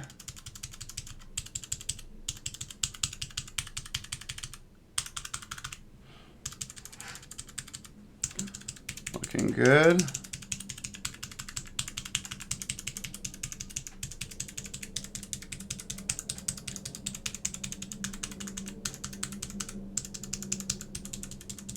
We're good. So, sweet. Our main switches work. We're just going to put in these 2 switches that may or may not work when you get them with your converter. It just depends on how your converter registers the switches. But, yeah. So like I said, your equals right here, and this button at the very top is the original power button. Those may or may not work. It just kind of depends on how your converter registers them. But yeah, we'll see. But honestly, they're just there for aesthetics. But I mean, honestly, you're not like, in terms of the power button, you're not losing any functionality, and your equals key is over here. So yeah, your equals key is right next to your backspace anyway. You just press shift and that's where your plus and equals is anyway. So it's like, you're not losing an equals key. So realistically, you're not really losing any functionality. And again, my other 2 Apple boards behind me are the same way with my converter. So it's not just this board. So it's just somehow the way my converter is made. And who knows, you may be able to have them work, you may not. But again, if they don't work with the converter you're getting, like, it's not the end of the world, and you're not losing much functionality. So with the board, so I'm just soldering these 2 puppies in. Perfect. And there we go. Cool. All right. There we go, friends.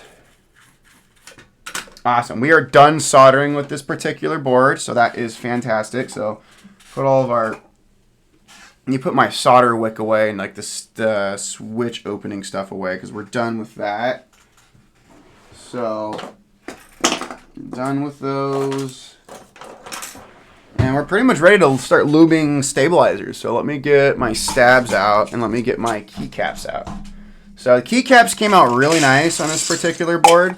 So I'll kind of show you how they came out. So they cleaned up really, really nice. And the thing that's nice about these old Apple keyboards used high quality double shot PBT. So this is dye sublime double shot PBT. So these keycaps are very high quality. As you can see, they're very, very thick and they're made very, very well. One thing about these keycaps, K4, just to look at it, the main keycap set's made out of PBT, so that doesn't yellow over time. Whereas the space bar is made out of ABS plastic, and that's just due to the injection molding technology at the time. And back in the day, the technology for injection molding PBT, yeah, that's what it is. It's really cool. So yeah, these aren't going to go away, which is really nice. So yeah, so they're really nice. Really, really nice keycaps. But like you'll see, like the case made of ABS plastic and then the space bar. So those yellow over time, whereas the PBT does not. So that's just like I told you. I mean, if you want to retrobrite your space bar in your case when you get it, you're welcome to do that. But yeah, so that's just something to know. If you want to retrobrite it, go for it. I personally don't retrobrite because, I don't know, I like the yellowing. I think it's a vibe. But yeah, so we're just getting all of our stabilized keycaps out. So I'm just pulling those out because we want to get all those. There's about 7 or 8 stabilizers on this particular board we got to do. So there's a lot of stabilizers we got to do on this board. So let me just make sure I got them all. There's that one. And I think we're good. So all right, I'm going to put the rest of the keycaps away. Yep. Let's put these keycaps back in the little cup. And I'll put those to the side till we're ready. So there we go, everybody. And then we'll dump all of our smaller parts out of the way. So we're going to get this one's going. Yeah, it's like an accent key. So, and also your space bar is tiny, by the way. So just to kind of put your space bar into perspective, let me grab this is my JO2. So this has a 7U space bar. As you can see, your space bar is little. It's 5U. So just get used to a little baby space bar on your keyboard. That's just how these keyboards rock. So you can see like that's your Apple space bar. So yeah, it's 5U. So it's a tiny freaking space bar. So I mean, I honestly don't mind it. Honestly, I've used this board a lot and it's fine. So it's 5U. So it's a 5U space bar. So let me dump out all these smaller miscellaneous parts. So let me put these screws in. There's a couple screws that are part of this board we want to put in. So let me get my, these are some screws that go on the back and these spacers that kind of hold stuff in. So we're going to get those in and we're going to go from there. So let's get these plastic spacers in between the plate and the PCB. And then we're going to screw in these screws right here. That's part of our final build process.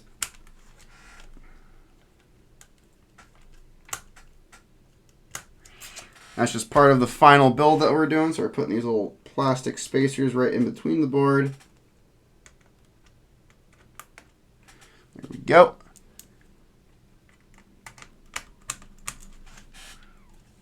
There we go. Let's just push those in.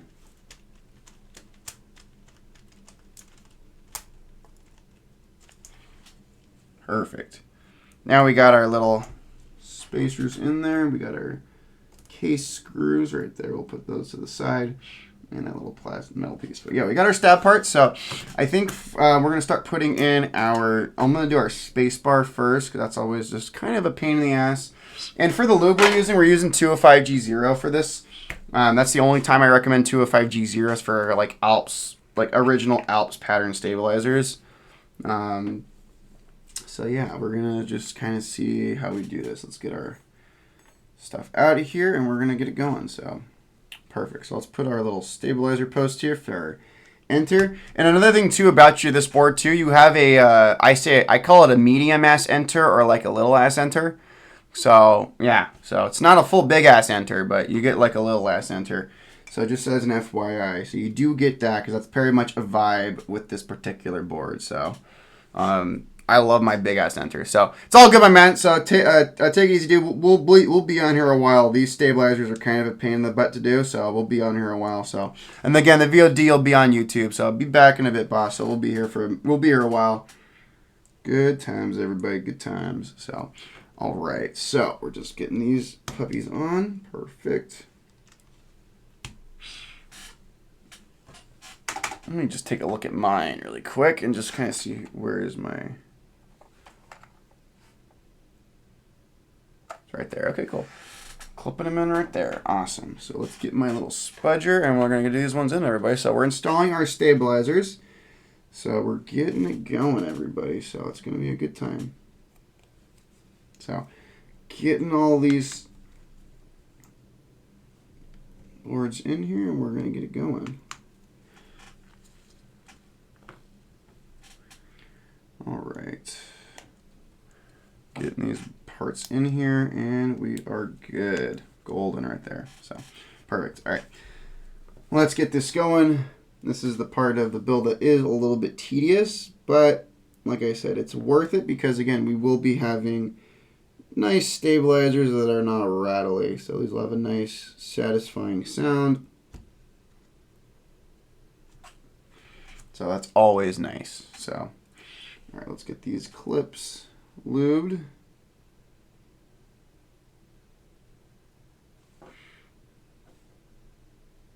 Cool. Just getting these clips under here, and then this will support the space bar. I like just doing the space bar first because it's kind of a pain in the butt.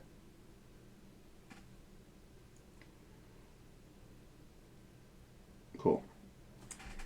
Got that one. Let's lube up this post right here. That's part of our stabilizing mechanism. Cool. Space bar right there is good. We'll get this wire going.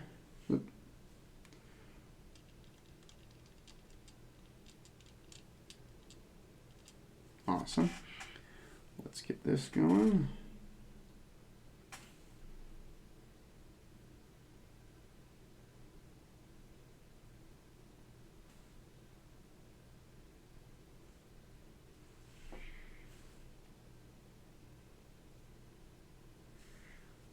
Cool. Let's make sure.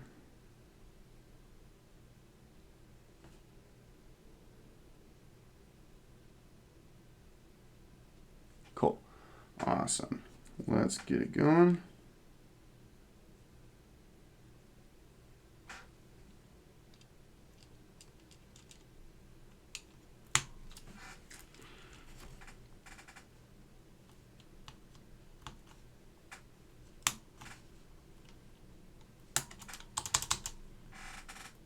Cool. Got the space bar in. That's always the part that's a little bit of a pain in the butt.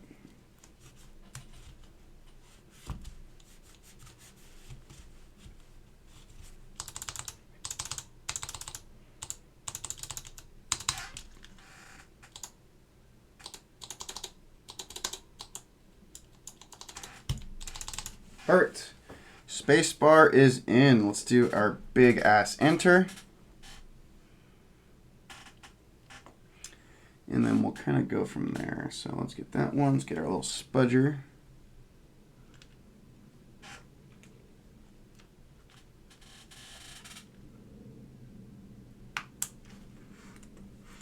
Cool. Getting our little clips in, and then we're kind of clipping everything in. So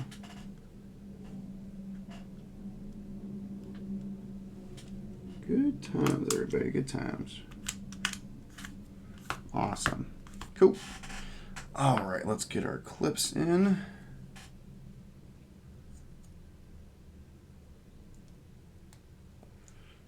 Good times.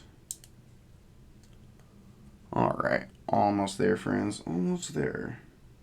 Getting it going. All right, let's get a wire for this one. Yeah. There's a couple of these ones that are smaller, so let me just sort my wires really quick. Making sure my wires are all good.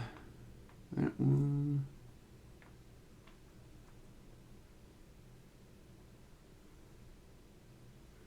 That's a smaller one.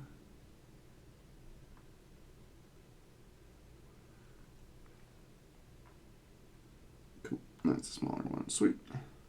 Good times. All right, let's get this one going. Cool. Let's get those clips in. Cool. Hey, look, my Amazon delivered.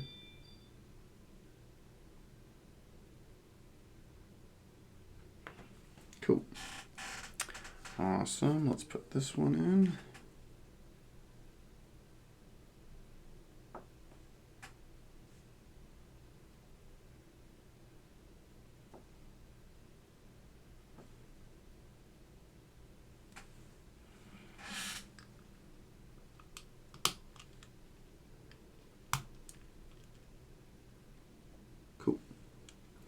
That one. Let's do the post in here. All right. Cool. And then we're going to do this actual clips on the key, and then we'll mount this keycap.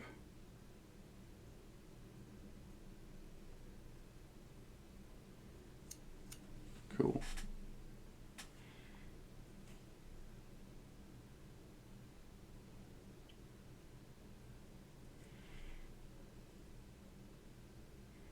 All right, cool. And then we'll do this post.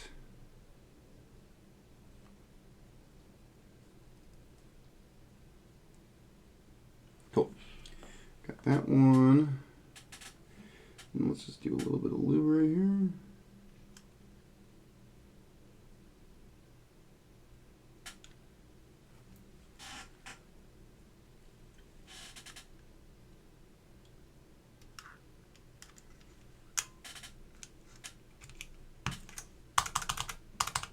Cool. Got our big ass enter. So look at that. Oh, I got a bot in my chat. Look at that. Look at that, everybody. Got our big ass enter. Fantastic.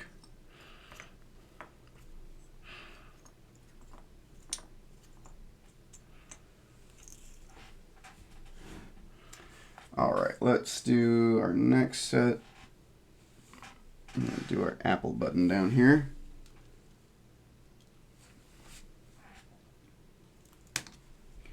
Sorry.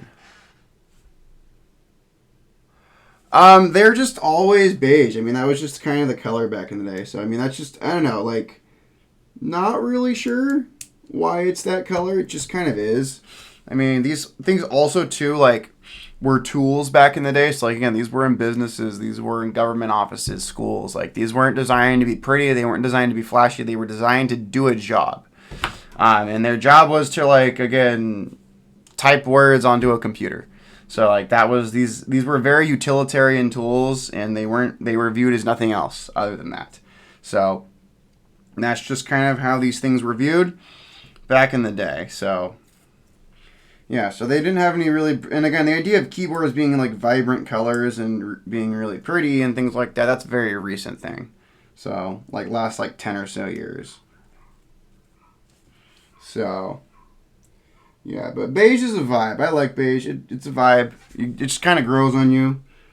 I didn't get the hype with beige when I first got into the keyboard hobby, but like as I've kind of grown in the hobby, I realized, okay, beige is a great colorway. It's a great color. I love it. So good times. So but yeah, we're just doing these stabilizers. There's a lot of stabilizers on for such a small keyboard we got to do. So there's like 8 stabilizers for this little keyboard. So it's a lot, but again, Alps stabs are kind of a pain in the butt, but once we get them in there, they're pretty good. They're pretty solid. So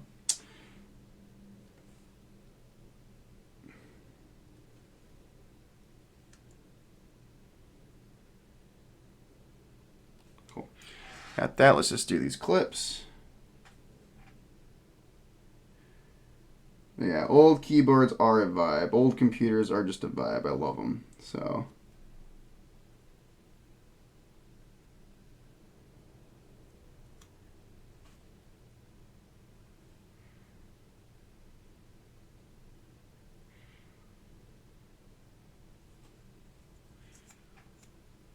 cool. All right, let's put this one on.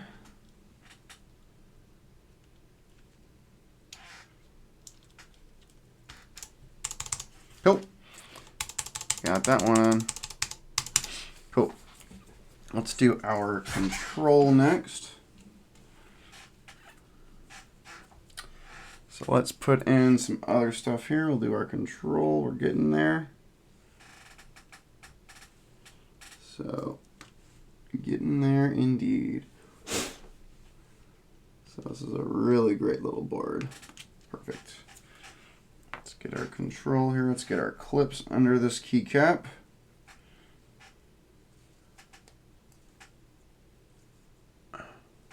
All right, got that one.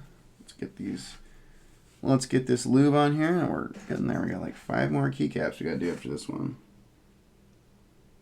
Yeah, there's 9 stabilizers on this board, so it's a lot for this board. I mean, most full sizes are going to have 8, so the fact that we have 9 is just kind of crazy.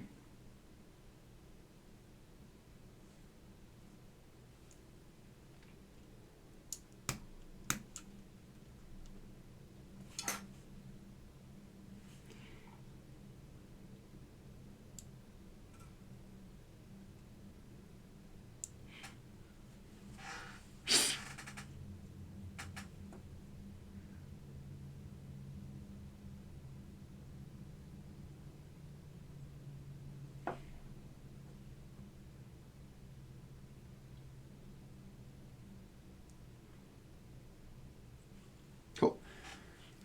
All right, this one's lubed up. Let's get that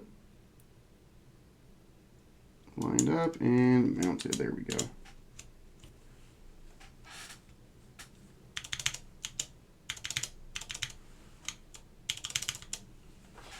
Let's get that little bit of lube in there. Give me a second.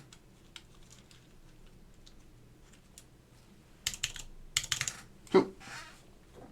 Awesome.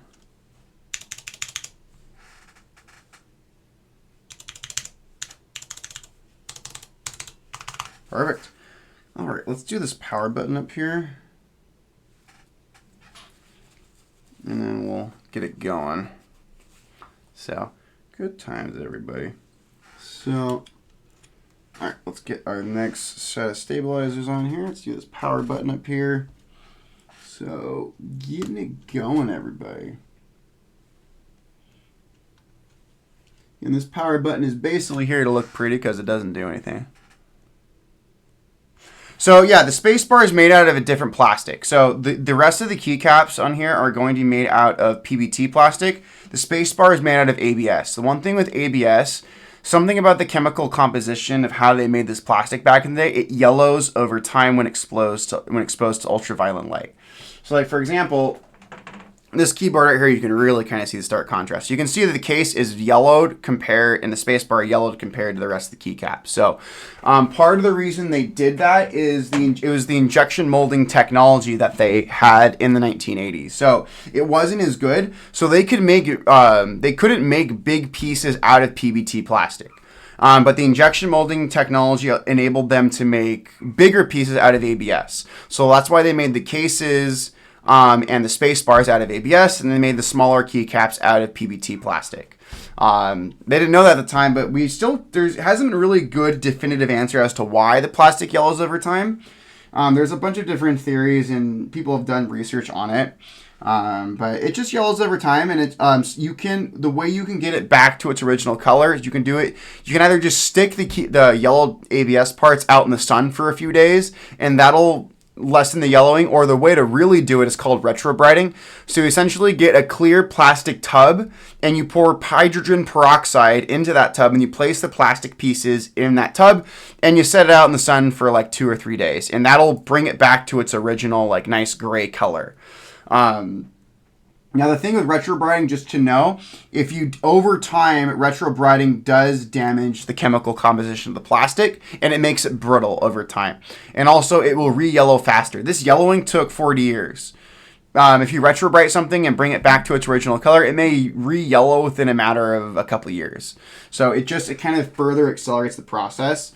So for that reason, I just don't retrobright stuff. I just kind of leave it the color. I think I see it as the patina and just the vibe and aesthetic of these retro keyboards. So, and just vintage computers, I like the yellowing. It's just part of the look, man.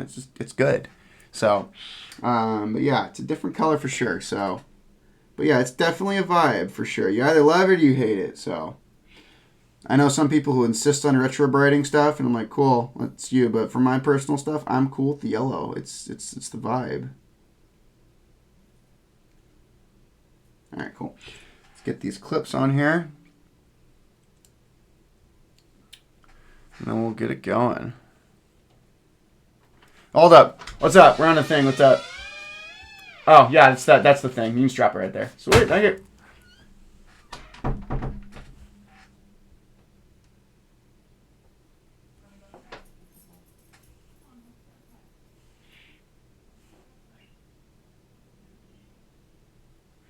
All right.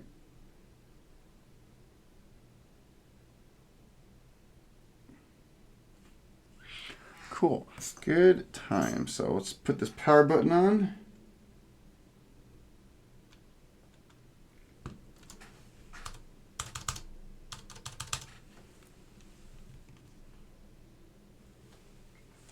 There we go. We got our power button installed. Let's wipe off some of the excess lube. And we're good. There's our power button. And then we're going to do our shift keys right here. So let's do our right shift. Just get our shift keys, the clips on them. Cool. There we go. Almost been there for almost 2 hours. Looking good. So, all right, it's good. Let's put our clips here, and then we're gonna get our right shifts in.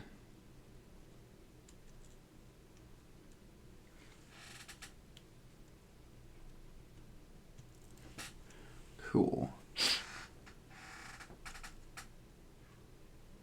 And we're just putting these clips in here, getting our stabs in, so pretty good time.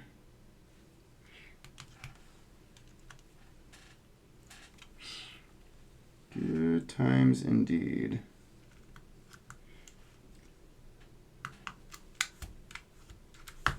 Cool. Got those, and then we'll just have our numpad after this, which will be pretty good. So cool. Good times.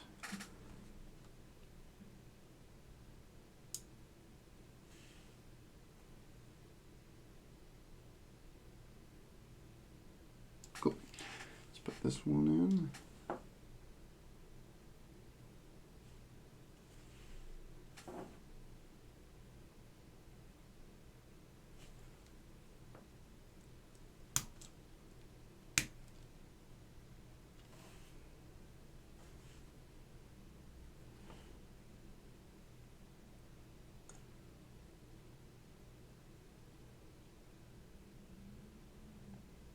Cool.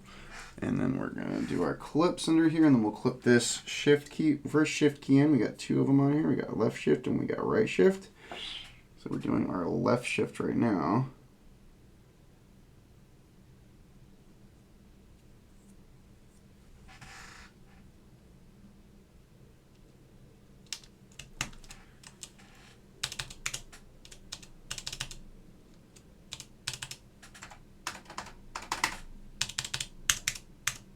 Perfect. Let's get this one going. Almost there, friends.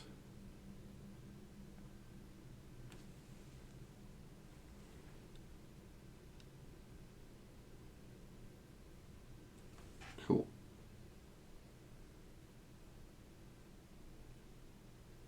Cool.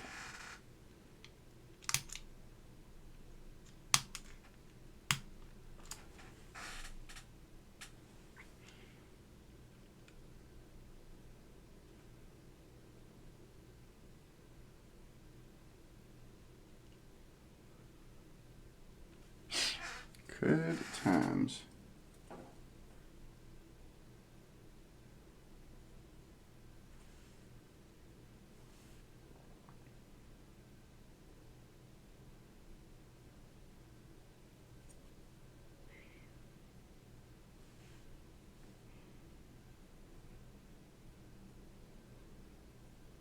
Cool. All right, let's put this one in.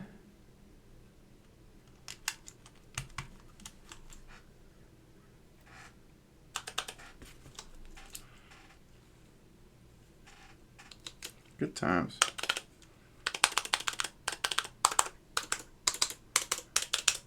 Good times. Looking good so far.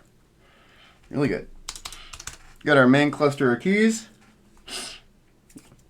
Really good. Let's put in our last few clips right here. And we'll be ready.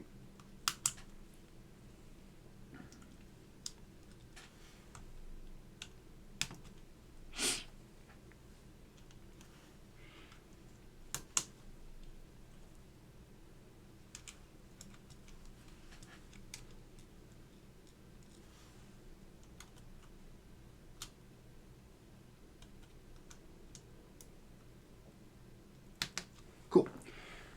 And then for this one, we want the clips to go this way. Yeah, it's making sure our clips are going in the right orientation. So that one, and then enter, we're going to go this way. Cool.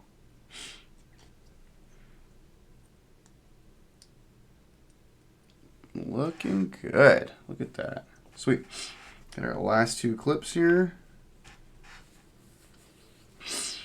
So let's get them in there. So let's get these clips lubed up, and we'll be ready to put this in the case and then put the keycaps on. So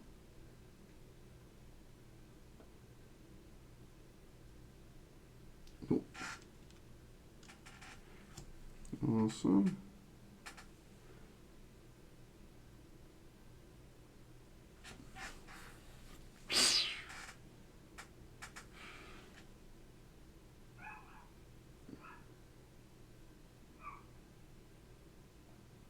Cool. Let's lube these clips in here. These wires.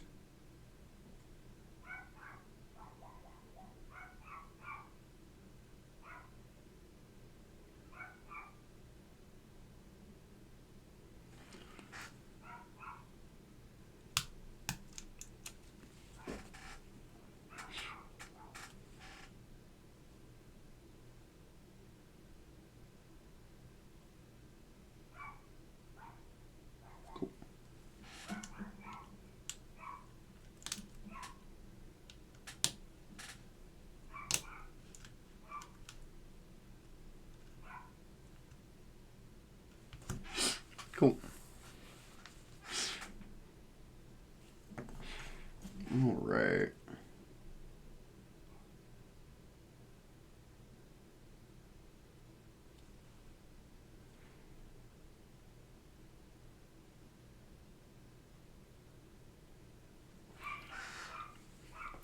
This puts a little bit of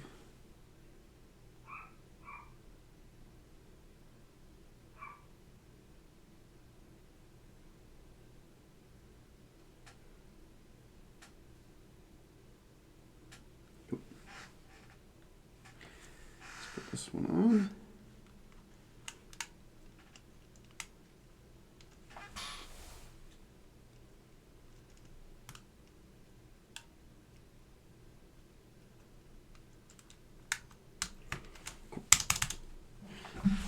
That one's on.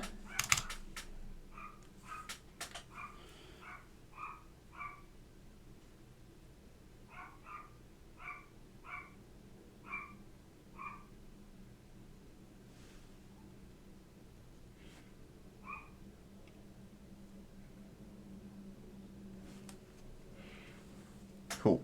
Almost done with our last stabilizer, everybody. And we have 9 freaking stabilizers we gotta do on this one.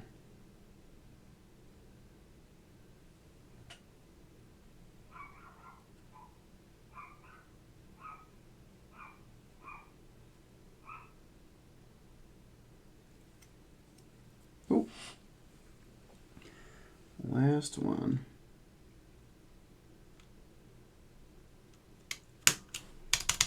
Cool.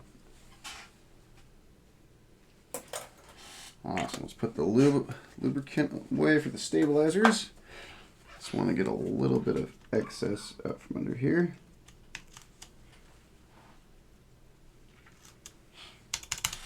Cool.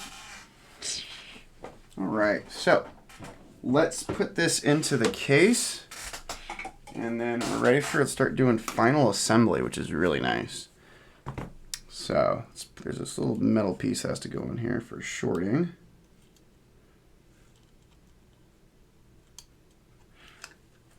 And then there's this piece right here that goes in the case that just protects us from shorting. So I'll put that in there. Perfect. And I'll put that in, mount it in the bottom. Oop.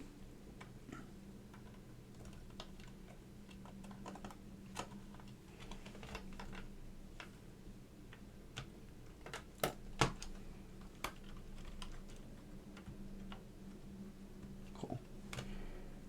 Got that mounted, so we're mounted in the case, which is pretty cool. And then we'll put our top case on.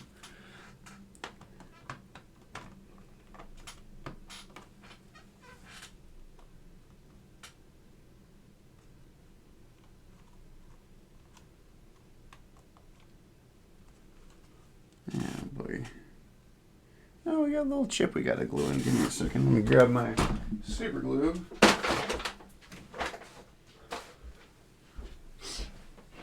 Got a little chip that came out the bottom of the case. Let's get that fixed really quick.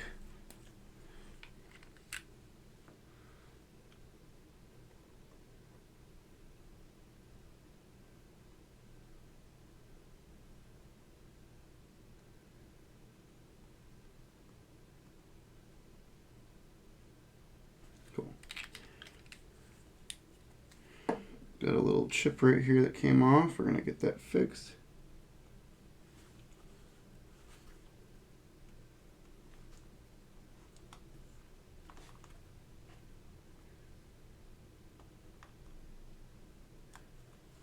Cool. That little chip right there, perfect.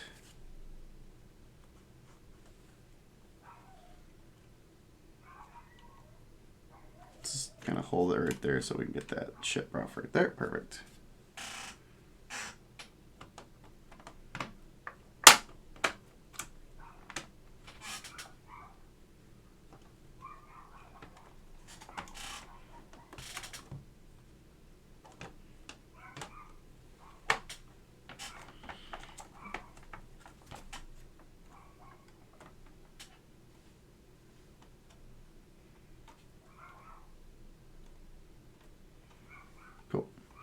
Got it. So let's just screw our screws in, and then we'll be ready to go.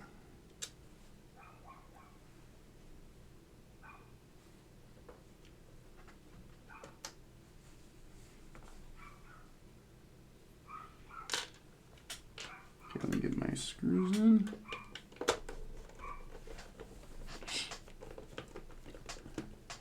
Cool. Got those in.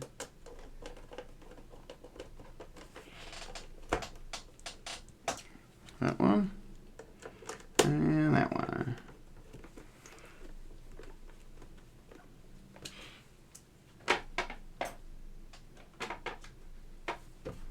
Cool. All right, let's put my tools away. Done with those.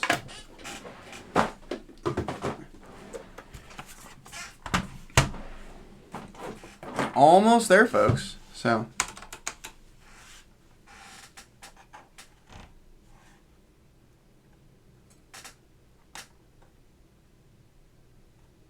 Cool.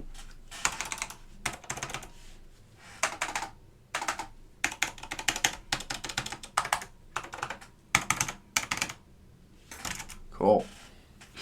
So there we go, friends. Let's start putting on our keycaps. And then we'll be ready to see this board kind of come together, which will be really nice. So let's kind of deal with some of our bigger ones. So we got our tab key, got our backspace key, got our, so let's just start putting them in.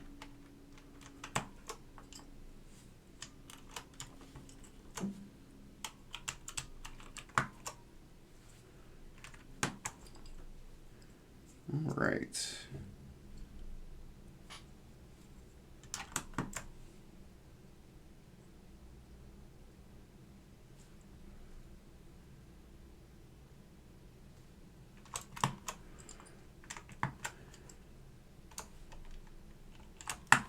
Coming along, folks.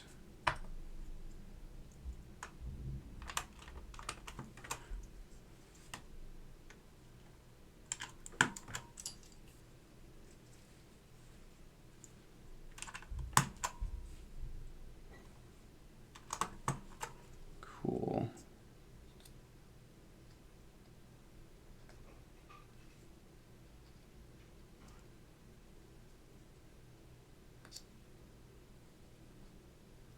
Cool. Got number one.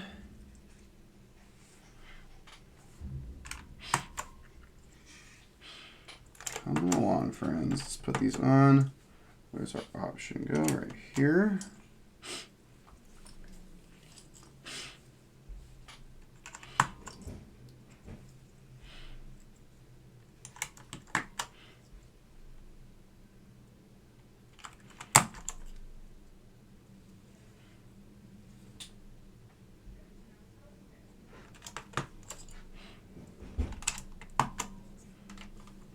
Cool.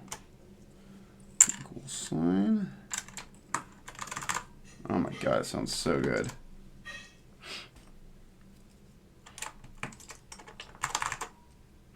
Okay, your tilde is going to go right here. Plus your equals right there. Okay, that one doesn't go right there. That's an I.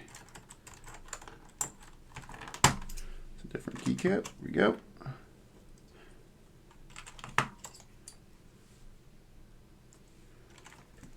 Coming along.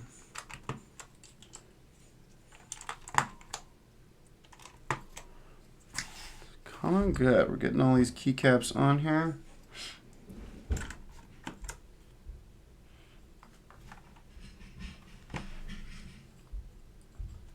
Oops, wrong keycap. That goes. Gotta swap them. There we go.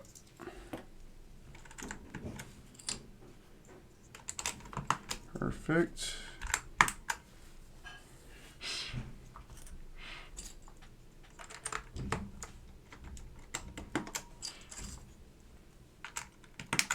Caps lock goes right there. Here's our escape key.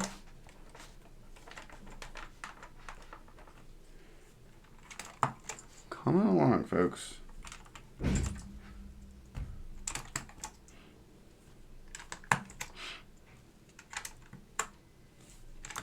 Cool. Almost there, folks. Starting to look like a keyboard again.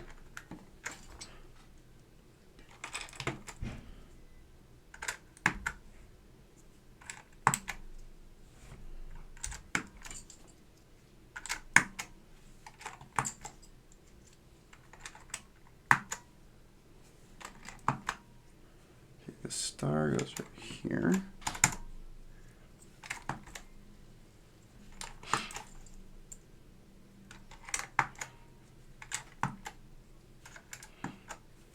Perfect. Let's figure out how these go. I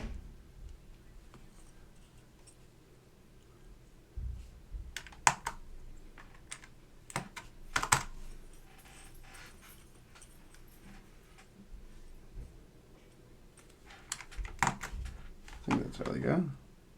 Perfect. All right, friends. Almost there. Let me just plug her in and make sure she works, and then we should be good to go. Let me just, there we go. Yeah, but look at that. You can see this is a restored Apple standard keyboard. So looking good. So let's pull up my switch tester and just double check that everything works. And then I think we should be good to go.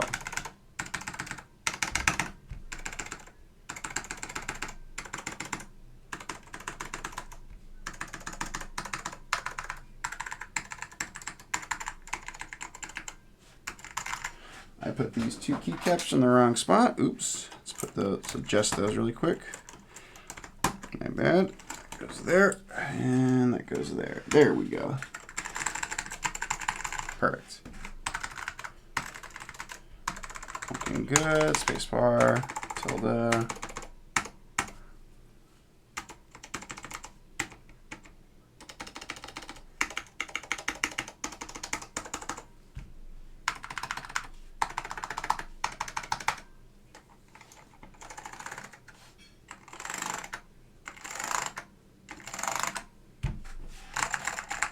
Cool.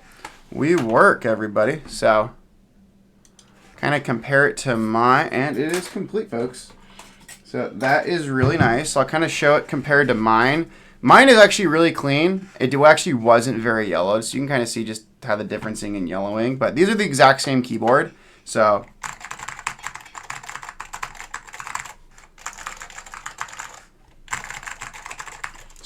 really, really beautiful keyboard. I love it. So, and I'll also show you kind of its predecessor. So the predecessor to this keyboard would have been the Apple 2GS keyboard. So this is the m0116. This is another one of my personal keyboards right here, which is really cool. So also has Orange Alps, which is pretty cool. And then the big brother to this board is going to be the Apple standard keyboard, which is the proper full-size keyboard. So you can see there is a substantial difference in size and also just layout and functionality. So this also has Orange Alps. So pretty cool. So love my vintage board. So that's pretty cool. But yeah, this is a gorgeous little board, and I'm really excited. This came out really good. Cleaned up really nice, which is really great. So it cleaned up really nice. We have a very low serial number. We're in about the 500, late 500,000s on this keyboard, so that's a really nice low serial number. So really, really like it. So yeah, everybody. So thank you so much for everybody for tuning in. The VOD of this is going to be up on YouTube later this evening. But yeah, we have a couple exciting streams coming up this week, folks. So yeah, definitely be on the lookout, and just be on the lookout for this board. We're definitely going to post it online, folks. So thank you so much, everybody. Have a great rest of your evening.